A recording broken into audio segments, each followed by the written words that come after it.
जय हिंद, वंदे मातरम। स्वागत है आप सभी का शिक्षक परिवार गुरुजी वर्ल्ड एग्जाम स्टडी प्लेटफॉर्म में। दोस्तों, आज का यह मॉडल पेपर फर्स्ट आपके सी टेट एग्जाम को क्रैक कराने वाला है। सभी सब्जेक्ट को हमने समाहित किया है। 30-30 क्वेश्चन जैसे एग्जाम में ऑनलाइन पेपर होता है उसी तरीके से हमने इस मॉक टेस्ट को तब्दील किया है। आइए इस मॉक टेस्ट में हर सब्जेक्ट को बारीकी से पढ़ते हैं और super fast quick revision exam के पहले चंद मिनटों पहले ये मॉडल पेपर आपके नाम। पहला क्वेश्चन बिना रुके, मनोविज्ञान का जन्म किससे हुआ है? दोस्तों, एक एक पेडागोजी के बड़े बड़े क्वेश्चंस हम यहां पर उखाड़ने वाले हैं। तो आंसर क्या चला जाएगा? दर्शन शास्त्र का अंग हुआ करता था मनोविज्ञान। पूर्व समय में दर्शन शास्त्र का अंग हुआ करता था। मनोविज्ञान में अगर देखा जाए तो अरस्तु, प्लेटो, डेकार्टे ने यह कहा था कि मनोविज्ञान क्या है? एक आत्मा का मनोविज्ञान है। और इस समय मनोविज्ञान किसका विज्ञान चल रहा है? इस समय चल रहा है व्यवहार का विज्ञान चल रहा है, अकॉर्डिंग टू वॉटसन। क्लियर है? इतने कॉन्सेप्ट क्लियर होने चाहिए। दूसरा पेडागोजिकल कॉन्सेप्ट है, याद रखिएगा, निम्नलिखित में कौन प्राथमिक सामाजिकरण का माध्यम है? सरकार, मीडिया, परिवार और विद्यालय। यदि आपको शिक्षक और शिक्षिका बनना है तो ईमानदारी से देखते रहिए, आंसर हमारा परिवार हो जाएगा। परिवार ही एक ऐसी प्रथम संस्था होती है जो सामाजिकरण के मूल्यों को आपको बताती है। आपके दादा, आपके दादी, आपके माता, आपके पिता, इवन आप समाज में जाते हो, पास पड़ोस में खेलते हो, मैदान में खेलते हो, तो वहां से आपको समाज का मापदंड पता चलता है, नियम पता चलते हैं। आंसर हमारा क्या जाएगा? थर्ड हो जाएगा। अगला देखिए, जैसे जैसे बढ़ेंगे वैसे वैसे क्वेश्चंस के लेवल बढ़ते जाएंगे। आपको वही देखना है जो एग्जाम में आए। यदि कोई शिक्षिका चाहे कि उसके विद्यार्थी समस्या समाधान कौशल प्राप्त कर लें तो विद्यार्थियों को ऐसे क्रियाकलाप में लगाना चाहिए जिनमें क्या हो? बताइए, कौन से ऐसे क्रियाकलाप में बेटा लगाना चाहिए? बहुविकल्पी प्रश्नों वाले जो बहुस्तरीय कार्यपत्रक हो, प्रत्यय स्मरण रटना और समझना, ड्रिल और अभ्यास। कैसे कैसे स्टूडेंट, कौन से ऑप्शंस में स्टूडेंट को लगाना चाहिए? पूछना, तर्क करना और निर्णय लेना। मैं कहूंगा दोस्तों, अगर कोई शिक्षिका पढ़ा रही है, अपने बच्चों को समस्या समाधान कौशल को जो है हटाना चाहती है, तो वो बच्चों को पूछना, तर्क करना और निर्णय लेना, क्योंकि अगर ये नहीं कर पाया तो फिर उसका पढ़ना बेकार और एक शिक्षिका का पढ़ाना बेकार है। आंसर हमारा 4 लॉक हो जाएगा। क्वेश्चन देखिएगा, एकाधिक बुद्धिमान का सिद्धांत क्या कहता है? दोस्तों, अगर आपसे क्वेश्चंस में पूछा जाए, क्या अगर आपसे क्वेश्चंस में यह पूछा जाए कि भैया एकाधिक, अच्छा एकाधिक का मतलब है कि एक से अधिक। क्या है? एक से अधिक जो बुद्धि है, तो हम यही कहेंगे कि बुद्धि कई प्रकार की हो सकती है ना। और एक क्वेश्चन एग्जाम में और आता है, एग्जाम में 100% बनता है कि बहुबुद्धि सिद्धांत किसने दिया? एग्जाम में आएगा बहुबुद्धि सिद्धांत किसने दिया? तो हार्वर्ड गार्डनर ने दिया। किसने दिया? हार्वर्ड गार्डनर ने दिया है। उनके अनुसार बुद्धि के कई प्रकार होते हैं। हार्वर्ड गार्डनर अमेरिका के साइकोलॉजिस्ट थे। अगले क्वेश्चंस की तरफ बढ़ेंगे। 5वां नंबर बहुत बार आएगा दोस्तों। यह बताइएगा कि बच्चों में प्रतिभाशालीता डॉट डॉट के कारण हो सकती है। ऑप्शन 4 आपके स्क्रीन पर है। सारे सब्जेक्ट हमने 30-30 क्वेश्चंस में ऑनलाइन पेपर जैसे समाहित किए हैं। अब आपका दायरा क्या है? आप कब तक रुकते हो इस वीडियो में, ये आप ही बताएंगे हमें। फिलहाल इस क्वेश्चन का आंसर जाएगा फर्स्ट के साथ। अनुवांशिकता और वातावरण मतलब हेरिडिटी और एनवायरनमेंट जब आपस में मिलते हैं दोस्तों, तो बच्चे की प्रतिभाशीलता, बच्चे के सृजनात्मक, बच्चे के जो रचनात्मक कार्यों में वृद्धि के मामले में उजागर करती है। तो अनुवांशिकता और वातावरण के बीच में जब अन्योन्य क्रिया होगी दोस्तों, तो यहीं पर यह भरा जाएगा। अगला क्वेश्चन, एजुकेटम शब्द किस भाषा से विकसित हुआ है? आपको लॉक करना है, आपको जवाब देना है। बताइए दोस्तों, आंसर क्या हो सकता है? देखिए दोस्तों, अगर मैं कहता हूं एजुकेटम, एजुकेटम एक शब्द है। अब ये आपको बताना है कि ये एजुकेटम जो शब्द है ये आया कहां से है, यानी एजुकेशन जो शब्द है वो कहां से आया है, बताओ। स्वागत है। देखिए दोस्तों, अगर मैं बात करता हूं एजुकेटम, एजुकेशन एजुकेटम से रिलेट करता है। ये एक लैटिन भाषा का शब्द है। आंसर ए हो जाएगा, जिसको हम कहते हैं ना शिक्षित और प्रशिक्षित कहते हैं। इसलिए ये क्वेश्चन भाषा मनोविज्ञान का बहुत ही सुंदर प्रश्न है। अगले क्वेश्चन की तरफ बढ़ेंगे। शिक्षा मनोविज्ञान में किसका अध्ययन होता है? ये क्वेश्चन अगर एग्जाम में अगर आपको ना पता हो तो फिर मनोविज्ञान पढ़ना ही क्या है? ठीक है ना। चलिए, मनोविज्ञान के बाद हम हिंदी पेडागोजी, हिंदी पेडागोजी के बाद ईवीएस पेडागोजी, मैथ पेडागोजी, सारी पेडागोजी 150 क्वेश्चंस पे समाहित करेंगे। शिक्षा मनोविज्ञान में किसका अध्ययन होता है? अरे भाई, शिक्षा मनोविज्ञान के जनक कौन है? मिस्टर थॉर्नडाइक हैं क्या? आंसर अगर मैं बात करूंगा इसके, व्यवहार के परिमार्जन के लिए जो व्यवहार का अध्ययन होता है, यानी जो बिहेवियर का अध्ययन किया जाता है, स्टडी ऑफ बिहेवियरिज्म, तो फिलहाल ऑप्शन जाएगा बी के साथ। व्यवहारवाद के जनक कौन है बेटा? व्यवहारवाद के जनक है मिस्टर वॉटसन है, ये भी आपको याद रखना है। अगला क्वेश्चन आपके स्क्रीन पर है 8 नंबर, 100% एग्जाम में देखने को मिलेगा, 100% दोस्तों। निम्नलिखित संरचनाओं में से शिक्षा का अधिकार अधिनियम, जिसको आरटीई कहा गया, आरटीई का मतलब है राइट टू एजुकेशन, आरटीई को लाया कब गया है? तो 2009 में जो है दोस्तों इसको लाया गया। ये कब लागू हुआ है? 2010 में आरटीई लागू हुआ है। दोनों क्वेश्चन में फर्क है, कब आया है 2009 में, लागू हुआ है 2010 में। अगर पूछा जाए दोस्तों संरचना की बात की जाए तो यह समावेशी शिक्षा की बात करता है। समावेशी शिक्षा वो शिक्षा होती है जहां किसी को अलग नहीं किया जाता है, सबको एक साथ पढ़ाया जाता है। अगला क्वेश्चन आपके स्क्रीन पर, बहुत ठोकते जाइएगा, बहुत बढ़िया। एक बार बच्चे यहां पर 9 नंबर का आंसर देंगे। कैसे हो आप सभी? क्या बात है? बच्चों को कक्षा में प्रश्न पूछने की अनुमति नहीं देनी चाहिए, पूछने से रोकना चाहिए, पूछने के लिए प्रेरित करना चाहिए, या पूछने के लिए हतोत्साहित करना चाहिए? बताइए 9 नंबर का आंसर क्या होगा मेरे लाल? 1 2 3 4 ABCD क्या होगा? तो हम ये कहेंगे कि अगर आप अनुमति नहीं दोगे, प्रोत्साहित नहीं कर सकते, तो हतोत्साहित क्यों भाई ना? तो फिलहाल अगर देखा जाए तो रोकना भी नहीं, आंसर सी हो जाएगा, थर्ड हो जाएगा। बच्चों को आपको सक्रिय रूप से प्रेरित करना है, इसलिए इस क्वेश्चन नंबर 9 का आंसर 3 जाएगा। 10 नंबर स्क्रीन पर ताल ठोक कर बताओ। 10 नंबर आपके स्क्रीन पर है कि डॉट डॉट के अनुसार बच्चों के चिंतन के बारे में सामाजिक प्रक्रियाओं तथा सांस्कृतिक संदर्भों के प्रभाव को समझना चाहिए या आवश्यक है। बताओ दोस्तों, बहुत एकदम से आपके लेवल का प्रश्न है, आपके लेवल का प्रश्न। जी हां, बहुत बढ़िया है बच्चे ने, लगा दो आग पानी में जवानी उसको कहते हैं। क्या बात है दोस्तों, आंसर क्या हो जाएगा? आंसर हो जाएगा दोस्तों 4 हो जाएगा। रीजन क्या है कि अगर सामाजिक परिवेश से कोई बच्चा सीख कर आया है तो वो लेव वाइगोस्की के सिद्धांत, जेडपीडी के सिद्धांत की व्याख्या करेगा, जोन ऑफ प्रॉक्सिमल डेवलपमेंट। दोस्तों यहां पर ऑप्शन जाएगा 4 के साथ। अगले क्वेश्चन की तरफ बढ़ेंगे। क्या कह रहा है 11 नंबर? आपसे कुछ कह रहा है, कह रहा है कि किसने यह दावा किया कि सभी भाषाओं में होने वाले कुछ सार्वभौमिक गुण जन्मजात होते हैं? बताइए इस क्वेश्चन का आंसर क्या होगा? बहुत सुंदर। कहता है दोस्तों कि कौन ये कहता है, कौन ये दावा करता है कि सभी भाषाओं में होने वाले कुछ यूनिवर्सल जो गुण होते हैं, सार्वभौमिक जो गुण होते हैं, वो जन्मजात होते हैं। ये कहा है नॉम चॉम्स्की ने। ये चॉम्स्की भाषाओं के बड़े विद्वान माने जाते थे। आंसर हमारा सी जाएगा। बढ़ेंगे क्वेश्चन नंबर 12 की तरफ। बड़ा सुंदर सा प्रश्न, ये देखिए सीटेट का लेवल का प्रश्न आपके स्क्रीन पर। कहता है सूर्य बच्चे के साथ साथ चलता है, उसके मुड़ने का अनुकरण करता है और बच्चे की बात सुनता है। यह कथन बालक की किस लक्षण की ओर इंगित करता है? जैसे आप एक जमाने में याद करिए, छोटे थे तो आपको यह लगता था कि ये देखिए सूर्य, जिधर हम जाते हैं उधर ही सूर्य जाता है।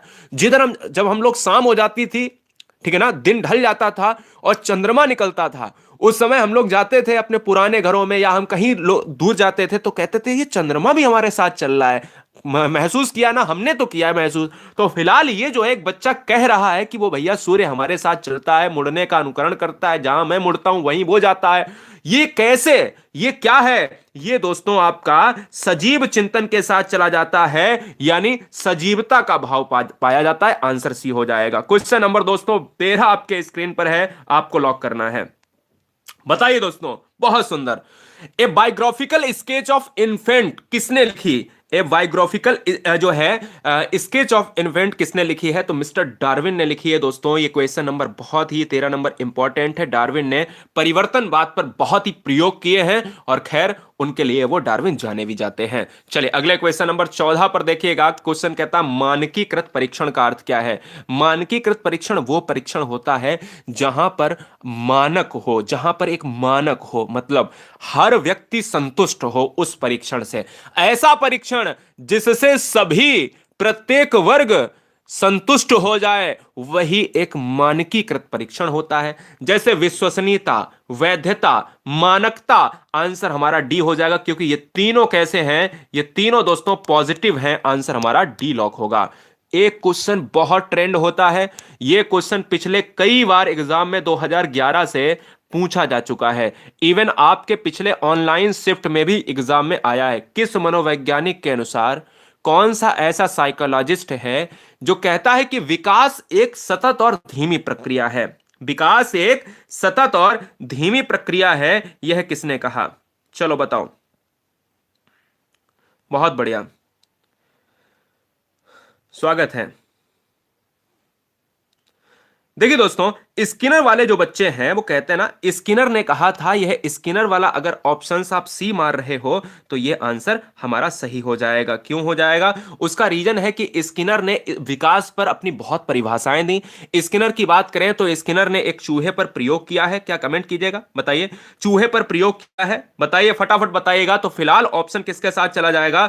ऑप्शन चला जाएगा दोस्तों स्किनर के साथ चला जाएगा। लेकिन अगर क्वेश्चंस में आता है कि यहां पर स्किनर नहीं है तो ये ही परिभाषा सेम टू सेम आपकी हारलॉक महोदय ने भी दी है। तो हारलॉक को भी आपको याद रखना है, लेकिन स्किनर आपको याद रखना है। क्वेश्चन नंबर 16, व्यक्तित्व की बात करें तो व्यक्तित्व को कहा जाता है पर्सनालिटी कहा जाता है।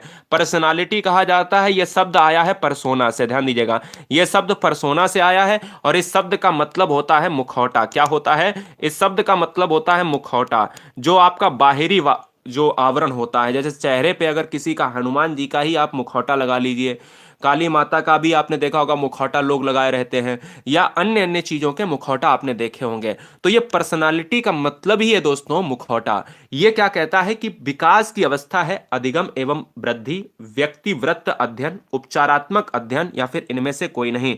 तो फिलहाल इस क्वेश्चन का जो राइट आंसर चला जाएगा वो किसके साथ चला जाएगा? 16 नंबर दोस्तों, अधिगम और वृद्धि के साथ जाएगा। ये आपके एग्जाम में चैप्टर भी पूछा जाता है। क्वेश्चन नंबर 17, तनाव और क्रोध की अवस्था है, ताल ठोक कर मारिए। ये क्वेश्चन तो आपके पैरों पर रहता है, यानी पैरों की नोक पर रहता है। क्यों? क्योंकि आप जानते हो शैशवावस्था जन्म से 5 साल, तो इसमें तनाव बच्चा क्रोध क्यों करेगा? बाल्यावस्था इसके ऊपर की अवस्था 5 से 12 और किशोरावस्था 12 से 18। तो यही एक ऐसी अवस्था है जो स्टेनले हॉल ने कहा कि यह तनाव और क्रोध की अवस्था है। वृद्धावस्था की बात करें तो यह जाती है किससे? 60 से ऊपर जाती है। फिलहाल आंसर सी होगा। क्वेश्चन नंबर 18 आपके स्क्रीन पर है, आपको लॉक करना है, जवाब देना है। चलो भाई बताओ। कहता रिपब्लिक पुस्तक किसकी है? कमेंट कीजिएगा, रिपब्लिक जो है पुस्तक किसकी है? स्वागत है। हाँ, रिपब्लिक पुस्तक को लिखा किसने है? तो प्लेटो ने लिखा है दोस्तों। आंसर हमारा ए चला जाएगा। किसी बच्चे को यह पता है एमील पुस्तक किसने लिखी है? मैं आगे इसी वीडियो में चर्चा करूंगा।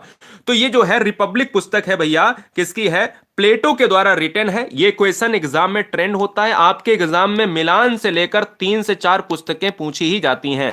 हो सकता है आए या हो सकता है ना आए। 19 नंबर देखिएगा, ये क्वेश्चन देखिएगा, कह रहा है दोस्तों मनोविज्ञान का विषय चेतना है। यह किसका मत है? मनोविज्ञान का विषय चेतना है। क्या प्लेटो कहते हैं, अरस्तु कहते हैं, मैकडूगल कहते हैं क्या, या फिर हम कहेंगे विलियम जेम्स कहते हैं? अगर ऐसा क्वेश्चन एग्जाम में पूछा जाए कि भैया चेतना, और चेतना से संबंधित आपको पता ही है जेम्स वाला, विलियम वाला एक समूह था। जब हम ये कहते हैं कि भैया आत्मा के लिए हम प्लेटो, डेकार्टे, अरस्तु के साथ जाते हैं, हम जो है व्यवहारवाद के लिए वॉटसन के साथ जाते हैं, मन के लिए हम पैम्पोलॉजी के पास जाते हैं, इसी तरीके से मनोविज्ञान एक चेतना का विषय है, विलियम जेम्स कहते हैं दोस्तों। बोलो राइट ना? अगला क्वेश्चन 20 नंबर पेडागोजी का सामने है कि श्याम पट पर लिखते समय सबसे महत्वपूर्ण क्या है? दोस्तों ये क्वेश्चन एग्जाम में इतना ट्रेंड हुआ है कि आपको बताने की आवश्यकता नहीं है। चलिए, आपसे कह रहा है कि श्याम पट पर लिखते समय सबसे महत्वपूर्ण क्या है? अच्छी लिखावट।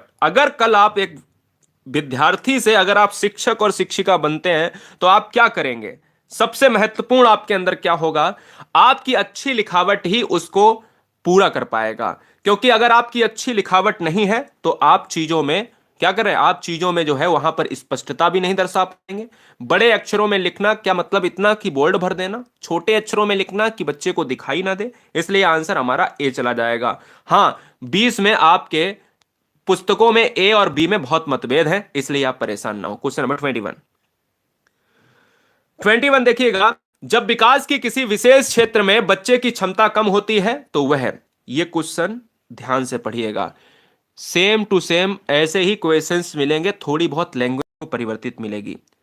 अगर आप देखें 21 नंबर का आंसर क्या हो? हमसे कह रहा है कि भैया जब विकास की किसी विशेष क्षेत्र में बच्चे की क्षमता कम होती है तो वह समग्र विकास को प्रभावित नहीं करता। क्या ये होगा? इसका मतलब विकास के किसी भी क्षेत्र में देरी नहीं है, विकास के सभी क्षेत्र पर प्रभाव पड़ता है। तो मुझे ये बताइएगा कि अगर कोई समस्या आ रही है, अगर कोई भी समस्या आ रही है तो भैया विकास के सभी क्षेत्रों पर प्रभाव पड़ेगा। कि बच्चे की अगर क्षमता कम हो रही है तो इसका यह मतलब नहीं है कि बच्चे के आधे ही विकास क्षेत्र को प्रभावित करेगा, नहीं, सभी क्षेत्र पर पड़ेगा। अगर वो कम जो है कर पा रहा प्रोग्रेस तो वो बहुत पीछे हो जाएगा। अगले क्वेश्चंस की तरफ बढ़ेंगे। 22 नंबर कुछ इस तरीके से बड़े क्वेश्चन एग्जाम में देखने को भी मिलेंगे। विकास के विषय में निम्नलिखित में कौन सा कथन सही है? बच्चों के विकास में बहुत सी सांस्कृतिक विविधताएं होती हैं। संसार में सभी बच्चों का विकास एक ही क्रम में और सुनिश्चित समय से होता है।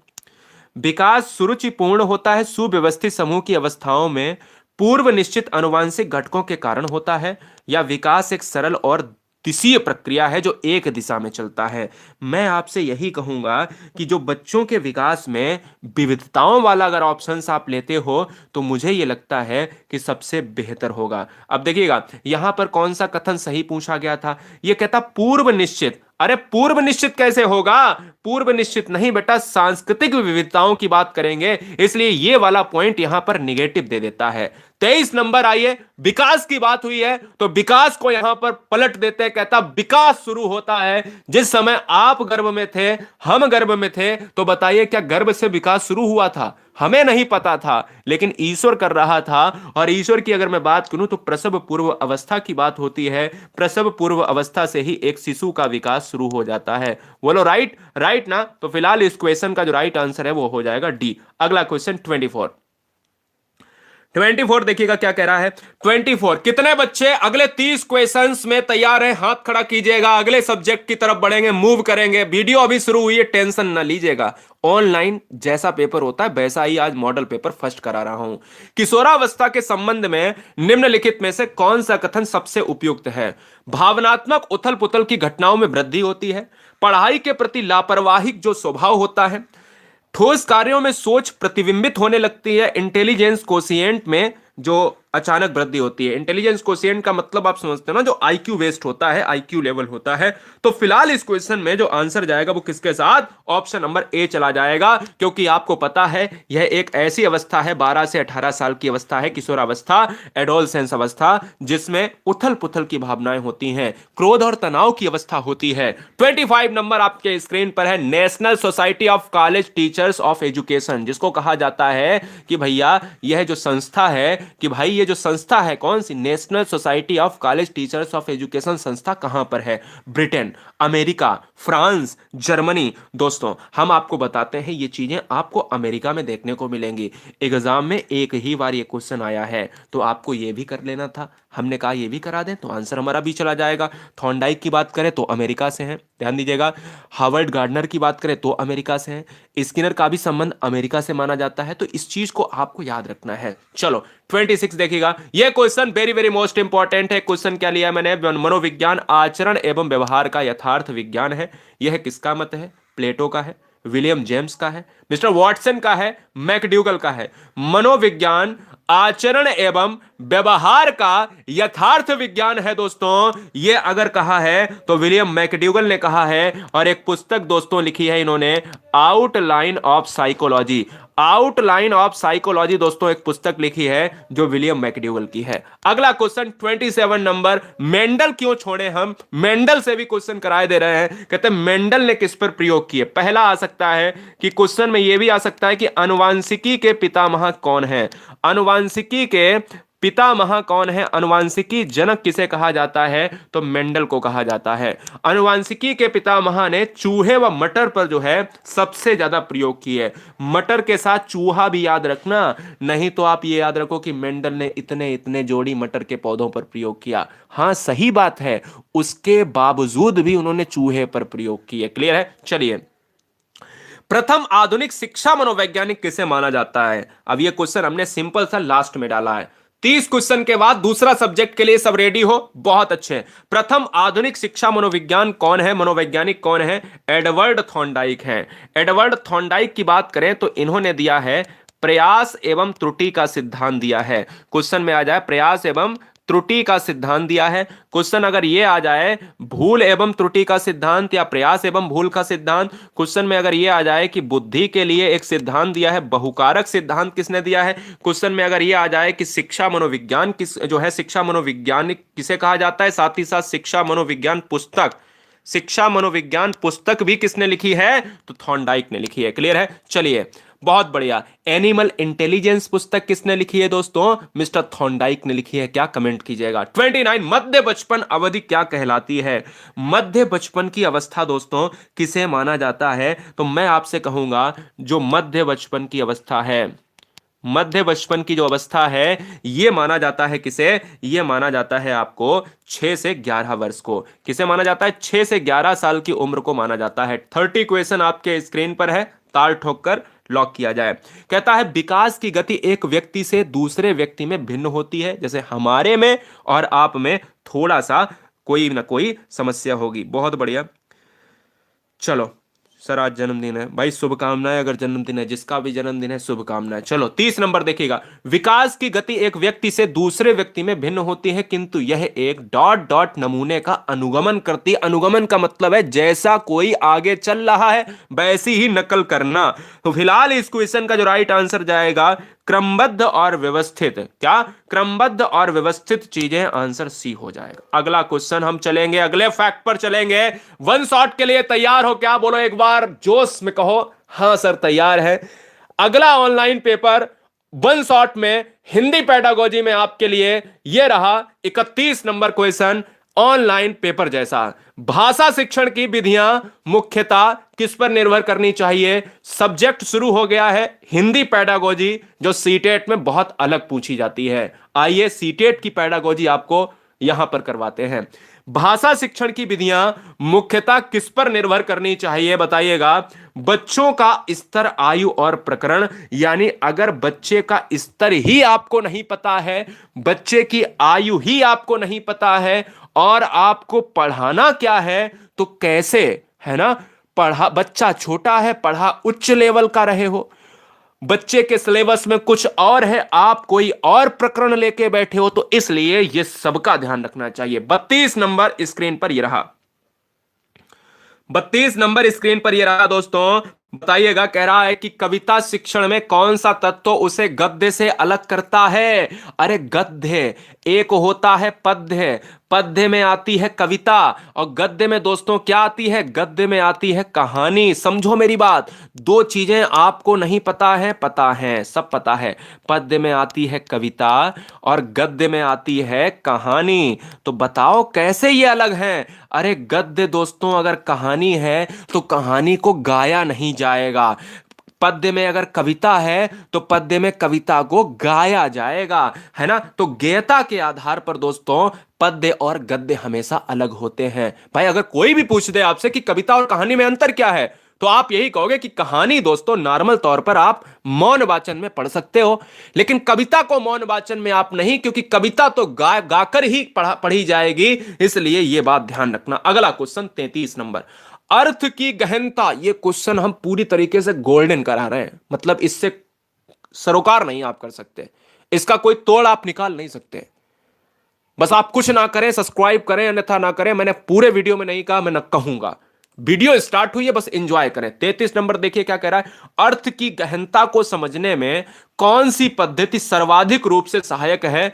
वो दोस्तों हम कहेंगे अगर कोई अर्थ अगर आपको निचोड़ना है, किसी अर्थ को अगर आपको निचोड़ना है, तो आप यही कहोगे कि सर मौन पाठन। मौन पाठन वो पाठन है जिसको आप चुपचाप पढ़ते हो, और जो साइलेंस होकर साइलेंट वातावरण में चीजों को पढ़ता है वो अर्थ की गहनता को समझता है, क्योंकि हमारा दिमाग उस समय कंसंट्रेशन की अवस्था में होता है। राइट ना बोलो। अगले क्वेश्चन की तरफ बढ़ेंगे। 34 नंबर, निम्नलिखित में कौन सा भाषा शिक्षण का उद्देश्य है। बड़े क्वेश्चन ऐसे हिंदी पेडागोजी में देखने को मिलेंगे। निम्नलिखित में कौन सा भाषा शिक्षण का उद्देश्य है। पहला है भाषा सीखते समय त्रुटियां बिल्कुल ना करना। हमेशा एक ट्रिक मेरी याद कर लो, सीटेट को पास करना है अगर क्वेश्चन में पॉजिटिव वे में पूछा गया है कि क्या करना चाहिए, क्या उद्देश्य है, कैसे करना चाहिए, ये पॉजिटिव है। पॉजिटिव में पूछा गया है तो निगेटिव आंसर को तुरंत काट दो, तो निगेटिव को तुरंत काट दो। समझ में आया? याद रखिएगा, हतोत्साहित निगेटिव है, प्रोत्साहित क्या होता है? प्रोत्साहित होता है भैया, वो पॉजिटिव होता है। किसी पर आप बल नहीं दे सकते हो क्योंकि बच्चे के ऊपर प्रेशर बढ़ेगा। हां, निजी अनुभव के आधार पर भाषा का सृजनशील प्रयोग करेंगे। तो ट्रिक यह है कि पॉजिटिव के लिए पॉजिटिव आंसर लगाइए। अगला 35 नंबर स्क्रीन पर यह रहा, कहता है, आपसे कहता है कि भाषा शिक्षण में सहायक है। भाषा शिक्षण में सहायक है, क्या सहायक है? निदानात्मक एवं उपचारात्मक कार्य, पहला। दूसरा है शुद्ध भाषा पर बल। तीसरा है साहित्य शिक्षण। चौथा है व्याकरणिक नियमों की जानकारी। अब इसमें यह बताओ, भाषा शिक्षण में सहायक है तो क्या पॉजिटिव पूछा गया है? तो आप ये बताओ, क्या रटना, कंठस्थ करना, सुनो मेरी बात, रटना, कंठस्थ करना, व्याकरण, नियम, ये सब लेना है? नहीं। बल लेना है? बल भी नहीं लेना है। व्याकरण लेना है? नहीं लेना है। हमें वो लेना है कि सहायक है तो निदानात्मक उपचारात्मक कार्य, कि बच्चा अगर कोई समस्या से ग्रसित है तो उसका निदान करो, उसका उपचार करो। 36 नंबर देखो, भाषा शिक्षण की प्रक्रिया। अब देखो पॉजिटिव है तो पॉजिटिव में आंसर ढूंढो। ट्रिक क्या है? पॉजिटिव। अब निगेटिव वाले आंसर फटाफट हटा दीजिए। घर में संभव नहीं है, हटा दिया। अत्यंत जटिल प्रक्रिया है, बहुत कठिन चीज है क्या? हटा दिया। भाषा की कक्षा में ही कंडीशन डाल दी। जैसे आप 11वें में पढ़ते थे, 12वें में पढ़ते थे, कहता फिजिक्स वाला टीचर था, मैथ वाला टीचर था, वो कहता मेरे पास पढ़ोगे तभी तुमको प्रैक्टिकल में नंबर देंगे। तो डर की वजह से पढ़ना पड़ता था। समझ में आया? हटा दिया। विभिन्न विषयों की कक्षाओं में भी संभव है, मतलब हर परिस्थिति में संभव है। कोई बाउंडेशन वाली चीज आए, कंडीशन वाली चीज आए, तुरंत हटा दो, आंसर डी जाएगा। 37 नंबर, मेरी ट्रिक दिमाग में बैठा लो, एग्जाम में क्वेश्चंस करते जाओ। चलो, बहुत बढ़िया, कोशिश करेंगे बेटा, हम आपके लिए ही लगे हुए हैं। अब हमारी जितनी आवाज है वहां तक मैं पहुंचाऊंगा, आप टेंशन ना लो। ठीक है, अगले क्वेश्चन की तरफ। 37 नंबर क्या है कि कविता शिक्षण में आप सर्वाधिक महत्व किसे देंगे? कविता में अलंकारों की पहचान, कविता का भाव विश्लेषण, कविता के तत्वों के आधार पर उसकी समीक्षा, या कविता का भावपूर्ण पाठन और रसानुभूति। हम ये कहेंगे आपसे कि ये बताओ, कविता को गाकर पढ़ा जाएगा? बोलो यस या नो? यस। तो कविता में अगर आप पढ़ोगे तो मग्न भी होगे, आप उसकी अनुभूति भी करोगे, और जब अनुभूति करोगे तो यहां पर आंसर डी हो जाएगा, है ना? तो इसलिए केवल अलंकार और भाव विश्लेषण को न छोड़कर आंसर डी को लॉक करेंगे। अब देखो 38 नंबर, जिस समय आप विद्यालय जा रहे होते हैं, आप सोचो, याद भी नहीं होगा आपको। आज आप दूसरे बच्चे को देखते होंगे कि जिस दिन वो बच्चा पहले दिन स्कूल जाता है तो बड़ा हंसता हुआ खेलता हुआ जाता है, और वहां पिट के आता है, फिर कहता है मम्मी पेट में दर्द हो रहा, हम नहीं जाएंगे, हम मरे जा रहे हैं। थोड़ी देर बाद वो सही हो जाता है क्योंकि स्कूल का टाइम खत्म हो चुका होता है तब तक। विद्यालय जाने से पूर्व बच्चा जो होता है वो बड़ा खुश होता है, लेकिन यहां क्वेश्चन हम आपको अलग करा रहे हैं। विद्यालय जाने से पूर्व जो होता है वो बच्चा कैसी कुशलता के साथ आता है? भाषा के व्याकरण की सचेत समझ रखते हैं, ए। भाषा का बिल्कुल भी ज्ञान नहीं रखते हैं, निगेटिव काट दीजिएगा। अपनी भाषा में समझने समझाने की कुशलता से लैस होते हैं, व्याकरण को काट दीजिएगा। आंसर हमारा सी हो जाएगा, बड़ा आंसर, पॉजिटिव आंसर, कि बच्चे की जो अपनी घर की भाषा है, अपनी मदर लैंग्वेज है, वो अपनी उसको समझने और समझाने में कुशल होगा, है ना? चलो 39 नंबर देखो, 39 नंबर देखो। चलो भाई, क्या बात है, बहुत सुंदर, बहुत ब्रिलियंट बच्चों के लिए 39 नंबर। कहता शिक्षक की स्वयं की भाषा प्रयोग की कुशलता बच्चों के भाषा प्रयोग पर कोई प्रभाव नहीं डालती है, निगेटिव। बच्चों के अलंकारिक एक ही चीजों बच्चों को भाषा के अनुकरण करने के लिए बाध्य करती है। अरे 120 नंबर तुम्हारे कोई नहीं रोक सकता अगर आप इस क्वेश्चन इस ट्रिक से करते हो कि कौन सा ऑप्शन नहीं हो सकता। आंसर डी हो जाएगा, अपने आप पढ़ना ही नहीं है। अरे पढ़ना ही नहीं है, सब्सक्राइब कर लो एक नई टेक्निक से सीटेट को पास करने के लिए। अगले क्वेश्चन 40 नंबर की तरफ। भाषा सीखने सिखाने की प्रक्रिया में अर्थ गढ़ने का आधार मुख्यता है।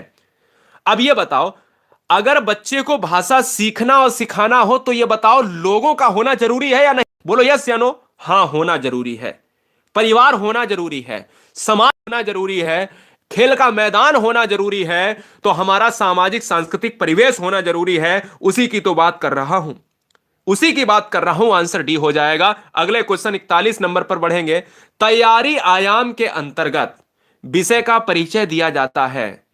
तैयारी का मतलब, अगर किसी हम क्लास में जाते हैं पढ़ाने के लिए, उससे पहले की बात है, उससे पहले जो एक शिक्षक तैयारी करता है, अगर उसी के संदर्भ में एक क्वेश्चन किया जाए, विषय पर निष्कर्ष दिया जाता है, विषय का अभ्यास होता है या पाठ पढ़ाया जाता है, तो मैं बताऊंगा दोस्तों कि इस क्वेश्चन में आंसर क्या होता है कि तैयारी आयाम के अंतर्गत उसका परिचय दिया जाता है।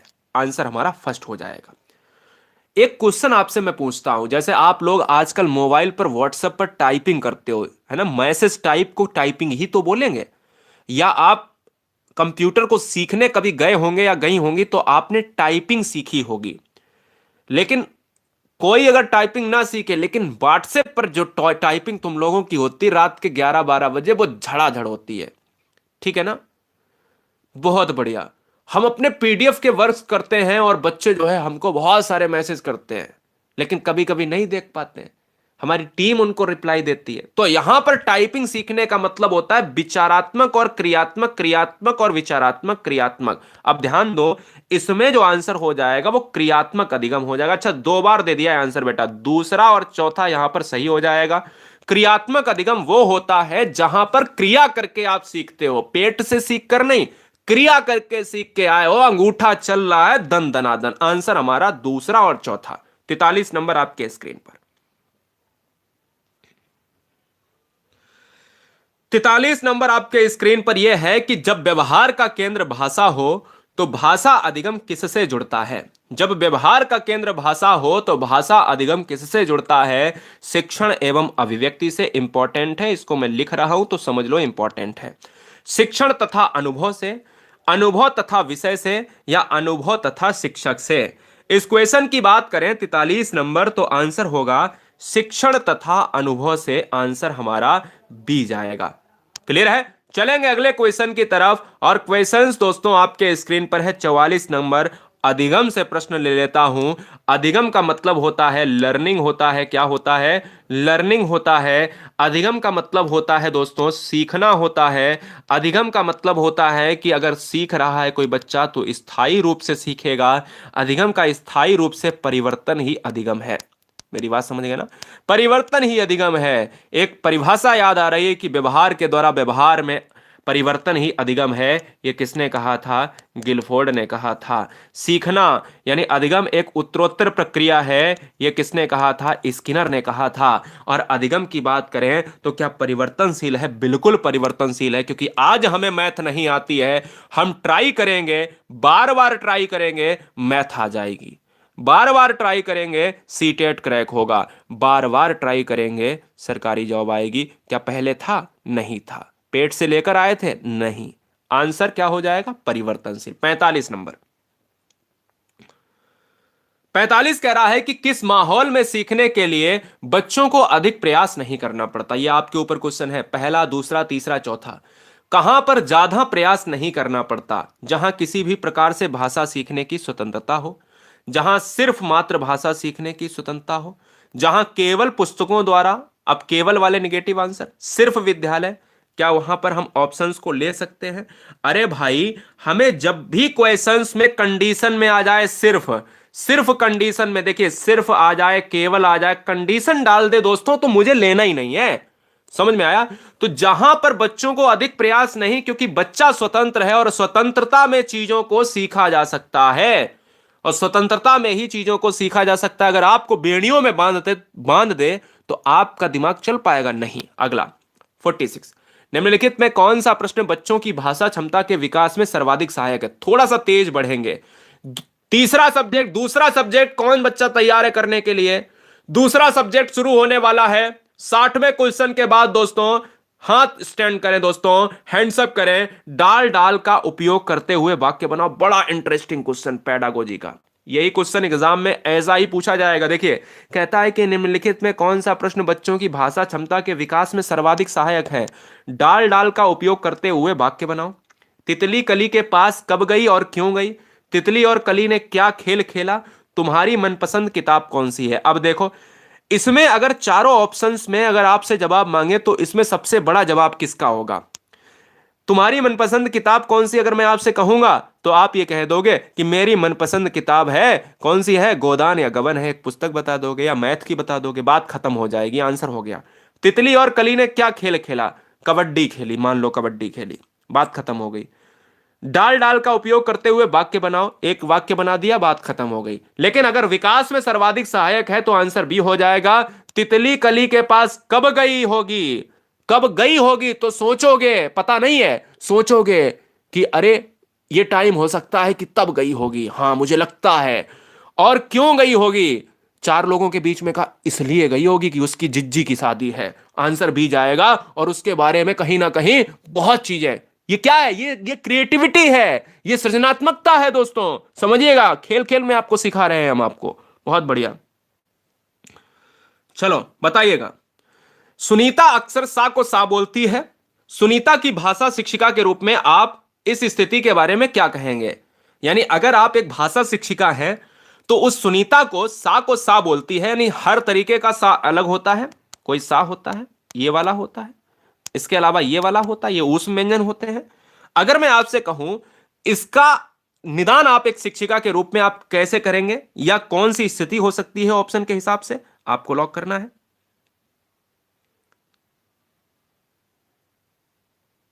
चलो भाई, स्वागत है। तो हम ये कहेंगे दोस्तों कि अगर उसके क्षेत्रीय भाषा के प्रभाव को देखा जाए, उसका क्षेत्रीय भाषा, आपने देखा होगा बहुत से लोग कुछ और बोलते हैं और जो दूर से आते हैं उनकी क्षेत्रीय भाषा में कुछ और बोला जाता है ना, राइट ना, बोलो क्लियर ना। तो हम लोग ये कहते हैं, कभी कभी आपने देखा होगा तोरई को तोरई नहीं बोला जाता है तो उसकी पूरी ही लैंग्वेज, उसका पूरा ही शब्द ही चेंज कर दिया जाता है। लौकी को लौकी ना बोलकर कुछ शब्द ही चेंज कर दिया जाता है। इसलिए क्षेत्रीय भाषा में जो शब्द, जो वर्ण बोले जाते हैं वो थोड़े से अंतर में आते हैं। अगला क्वेश्चन 48, आरंभ में इनमें से किस सिद्धांत के आधार पर बालक भाषा सीखता है। शुरुआती दौर में जब बच्चा पैदा होता है, पैरों चलने लगता है, तो वो कैसे सीखता है, तो बच्चा वो सीखता है नकल करके। जैसे माता कोई भी है, उसकी माता बच्चे की माता है, शिशु की माता है, पिता है, घर में कोई भाई बहन है, उसी के आधार पर जैसा वो करेंगे वैसा ही करेगा बच्चा, उसको कहा जाता है अनुकरण सिद्धांत।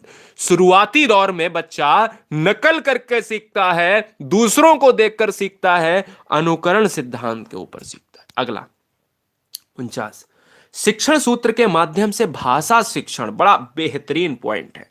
अब अच्छा ये बताओ, इसमें निगेटिव आंसर आप काट सकते हो, बहुत काट सकते हो, बहुत काट सकती हैं आप। अब भाषा शिक्षण होता है बोझिल, बोझ वाला, कठिन, अब दो तो आपने काट दिए। हम कहेंगे भाषा शिक्षण तो प्रभावी के लिए माना जाता है, सरल तो नहीं कह सकते क्योंकि मध्यम भी हो सकता है और कठिन भी नहीं कह सकते, इसलिए प्रभावी कहोगे तो सबसे बढ़िया पेडागोजी का आंसर आएगा। 50 क्वेश्चंस आपके स्क्रीन पर है, दूसरा सब्जेक्ट शुरू होने वाला है, तैयार रहिएगा। कौन सा प्रश्न कक्षा में बहुभाषिकता को पोषित करता है, बहुभाषिकता को पोषित करता है, ये दो क्वेश्चन आपके बहुभाषिकता से पूछे जाएंगे, जिसमें हो सकता है यही वाला एक क्वेश्चन मिल जाए। बहुभाषिकता को आप देखिएगा, वही वाला तितली वाला जो क्वेश्चन अभी बताया था उसी के आधार पर है। एक अच्छी लगने वाली महक को क्या कहेंगे, बुरी लगने वाली महक को क्या कहेंगे, तुम्हारे घर में किस किस की महक आती है, फूलों के नाम अपनी भाषा में लिखो। हम यही कहेंगे कि मेरे घर में इलायची की महक आती है, मेरे घर में किसी सब्जी को बनाया जाता है उसकी महक आती है, मेरे घर में फूलों की महक आती है, मेरे घर में डॉट डॉट की महक आती है। फिलहाल आंसर डी चला जाएगा। फूलों के नाम अगर आप अपनी भाषा में लिखोगे तो ये क्या है, बहुभाषिकता को सबसे बढ़िया करेगा, क्योंकि अपने शब्द अगर उसमें लिखते हो तो ये क्रिएटिव माइंड है दोस्तों, और क्रिएटिविटी ही तो रचनात्मकता है। आंसर हमारा डी होगा। अगला क्वेश्चन,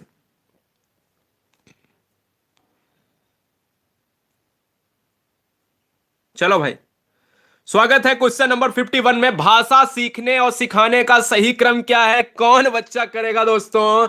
बहुत ब्रिलियंट बच्चों के लिए 51 क्वेश्चन कहता है सीखने और सिखाने का क्रम अगर देखा जाए तो हम कहेंगे लास्ट में दोस्तों होता है क्या? बोलना होता है या लिखना होता है? आप ही बताइए, लास्ट में क्या बोलना होता है या लिखना होता है? कमेंट कीजिएगा। हाँ, लिखना होता है। श्रवण करना लास्ट में तो आप लिखोगे ही ना, श्रवण आप करोगे। 51 का बी बच्चा कह रहा है श्रवण करोगे, है ना। सुबोपोली, सुबोपोली हम कहेंगे सुनोगे, पहले बोलोगे, पढ़ोगे और लिखोगे। बोलो राइट ना, बोलो राइट ना दोस्तों। सुबोपोली आपको याद रखना है। एक आपका LSRW था, शायद LSRW यही था। लिसनिंग श्रवण करना, स्पीकिंग बोलना, रीडिंग पढ़ना और डब्लू का मतलब राइटिंग। इंग्लिश में ट्रिक है LSRW, है ना। और हिंदी में है सुबोपोली, सुबोपोली याद रख लो। सुबोपोली सुनना, सुबो बोलना, पोली का मतलब है पढ़ना और लिखना का मतलब, ली का मतलब है लिखना। क्लियर है? आंसर भी हो जाएगा। अगला क्वेश्चन 52 नंबर। 52 नंबर आपके स्क्रीन पर है, आपको लॉक करना है।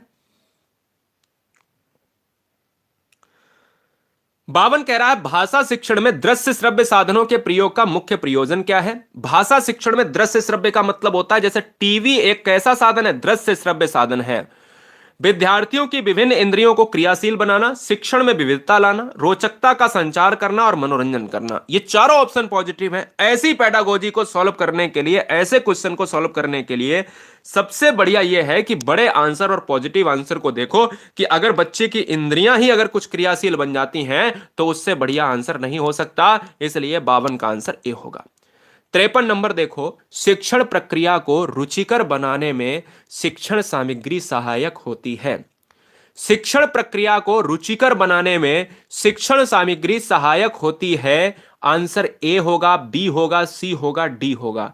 अगर आप सहायता की बात करेंगे तो वैविध्यपूर्ण सबसे बेस्ट आंसर होगा। और आपके एग्जाम में ऐसा ऑप्शन दिखे तो तुरंत मारिएगा। अगला, हिंदी साहित्य के इतिहास के संबंध में modern vernacular literature of Hindustan किसने लिखा? यह क्वेश्चन भी एग्जाम में ट्रेंड हुआ 2 बार, और जब बच्चों के सामने आया तो वो गार्सा दतासी और गियर्सन में बहुत फर्क नहीं समझ पाए। तो अगर ऐसा वर्नाकुलर लिटरेचर से संबंधित क्वेश्चन आता उसमें हिंदुस्तान लिखा है तो जॉर्ज गियर्सन आपको लगाएगा। जॉर्ज गियर्सन ने हिंदुस्तान में, हिंदुस्तान की पत्रिकाओं पर, हिंदुस्तान की हिंदी पर बहुत काम किया। हिंदी के लिए जॉर्ज गियर्सन और गार्सा दतासी का नाम ही अगर देखा जाए तो सर्वोच्च में लिखा जाता है। 55 नंबर देखिए, क्वेश्चन देखिए, कह रहा है कि उच्च प्राथमिक स्तर पर हिंदी भाषा शिक्षण का एक सर्वाधिक महत्वपूर्ण उद्देश्य क्या है? अब चारों ऑप्शंस में यह बताओ कि कौन सा नहीं हो सकता। पहली बात तो यह बता दो, अब आपको यह पता है कि कहीं ना कहीं शब्दशः दोहराने। अब शब्दशः अगर दोहराना है तो दोहराना का मतलब है कि चीजों को आप दोहरा रहे हो केवल, और दिमाग ज्यादा नहीं लगा रहे हो, और ज्यादा दिमाग नहीं लगा रहे हो। समझ में आया? ठीक है ना। हम कहेंगे दोस्तों ये तो आंसर नहीं हो सकता। कंठस्थ करना और रटना एक निगेटिव होता है। सी और डी में चुनिएगा तो बड़ा आंसर, पॉजिटिव आंसर यही है कि अंत में दिए गए का उदाहरण कर, जो है उदाहरणों का अभ्यास करवा लो। या आप देखोगे कि डी ऑप्शंस में सबसे बेस्ट है कि बच्चे की जो है भाषा के साथ पढ़ने और लिखने की क्षमता का विकास करना। इसलिए आंसर डी होगा। अगला, प्राथमिक स्तर पर कौन सा भाषा शिक्षण का उद्देश्य नहीं है? अब देखो ये क्वेश्चन बेहतरीन पूछा गया है। अब पूछा गया है नहीं है तो एक चीज ट्रिक फिर नोट करिएगा कि अगर नहीं है पूछा गया है तो अब तो निगेटिव ही चुनना है, वही आंसर होगा। अब तक निगेटिव काटते रहे हैं, अब नहीं है तो निगेटिव पूछा है तो निगेटिव ढूंढ ढूंढ के मारो। बोलो कौन सा निगेटिव है? बोलो भैया।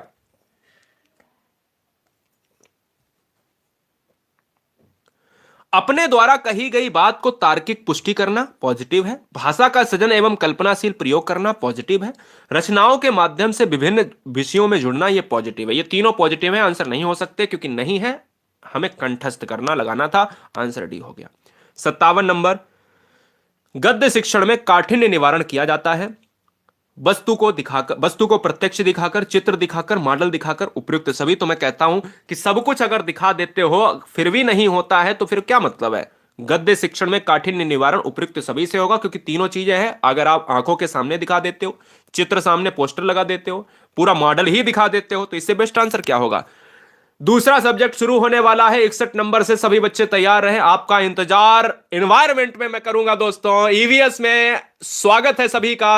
61 नंबर में 58 नंबर ये है, बच्चों में भाषा प्रयोग की दक्षता विकसित करने के लिए आवश्यक क्या है, आपको लॉक करना है। सब भी बेटा बताऊंगा, सब बताऊंगा। केवीएस के लिए जितने भी बच्चे परेशान हैं उनका पूरा कोर्स निःशुल्क मेरी तरफ से हमने शुरू किया है। उसकी कुछ टाइमिंग्स आपके लिए फिक्स कर देंगे। बच्चों में भाषा प्रयोग के लिए अगर देखा जाए तो उन्हें सुनने और बोलने की पूरी अगर आजादी मिलती है तो क्या 58 नंबर में यह नहीं होगा? बिल्कुल, क्योंकि स्वतंत्रता अगर नहीं है तो बिल्कुल बेकार है। 8वीं कक्षा के बच्चों के भाषा आकलन के लिए आप किसे सबसे कम महत्वपूर्ण मानते हैं? अगर 8वीं कक्षा के बच्चों के भाषा आकलन की बात करेंगे तो सबसे कम पूछा है, सबसे कम पूछा है, ध्यान दीजिएगा। पेडागोजी में 5 से 7 क्वेश्चन सबसे कम वाले आएंगे। क्वेश्चन को ध्यान से पढ़ने की आवश्यकता है, नहीं तो तुरंत मार दो कि सबसे पॉजिटिव मार दो।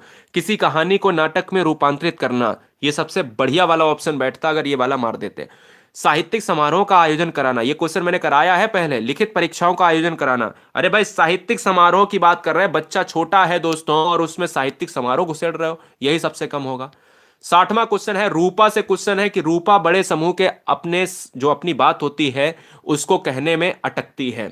बहुत बड़ी जो है लाइन लगी हुई है। रूपा से क्वेश्चन ये पिछली बार का है, ये प्रीवियस ईयर पेपर क्वेश्चन का हमने 60 नंबर ले लिया है। और ये देखिए कैसे पूछा जाता है, भाषा शिक्षण से कहता है रूपा बड़े समूह में अपने जो है सामने अगर खड़ी है स्टेज पर तो अपनी बात नहीं कह पाती, अटक जाती है। बैठे हुए हैं 500 लोग, बैठे हुए हैं 700 लोग, बैठे हुए हैं 100 लोग, 50 लोग, नहीं कह पाती है। तो उसको क्या करना चाहिए? एक अध्यापक हैं आप, अध्यापिका हैं, तो प्रारंभ में वो छोटे छोटे समूह में बात करने के भरपूर अवसर दीजिए, हो जाएगा। तीनों आंसर कट जाएंगे, नीचे वाला ए हो जाएगा। पर्यावरण अध्ययन के लिए कौन बच्चा तैयार है? स्वागत है दोस्तों हमारा 61 नंबर में। और 61 नंबर के लिए सारे क्वेश्चन हम कराएंगे, जितने भी बनेंगे पक्षियों से, जितने भी बनेंगे पॉइंट से, टू दी पॉइंट हम कराएंगे चीजों को। सब तैयार रहिएगा।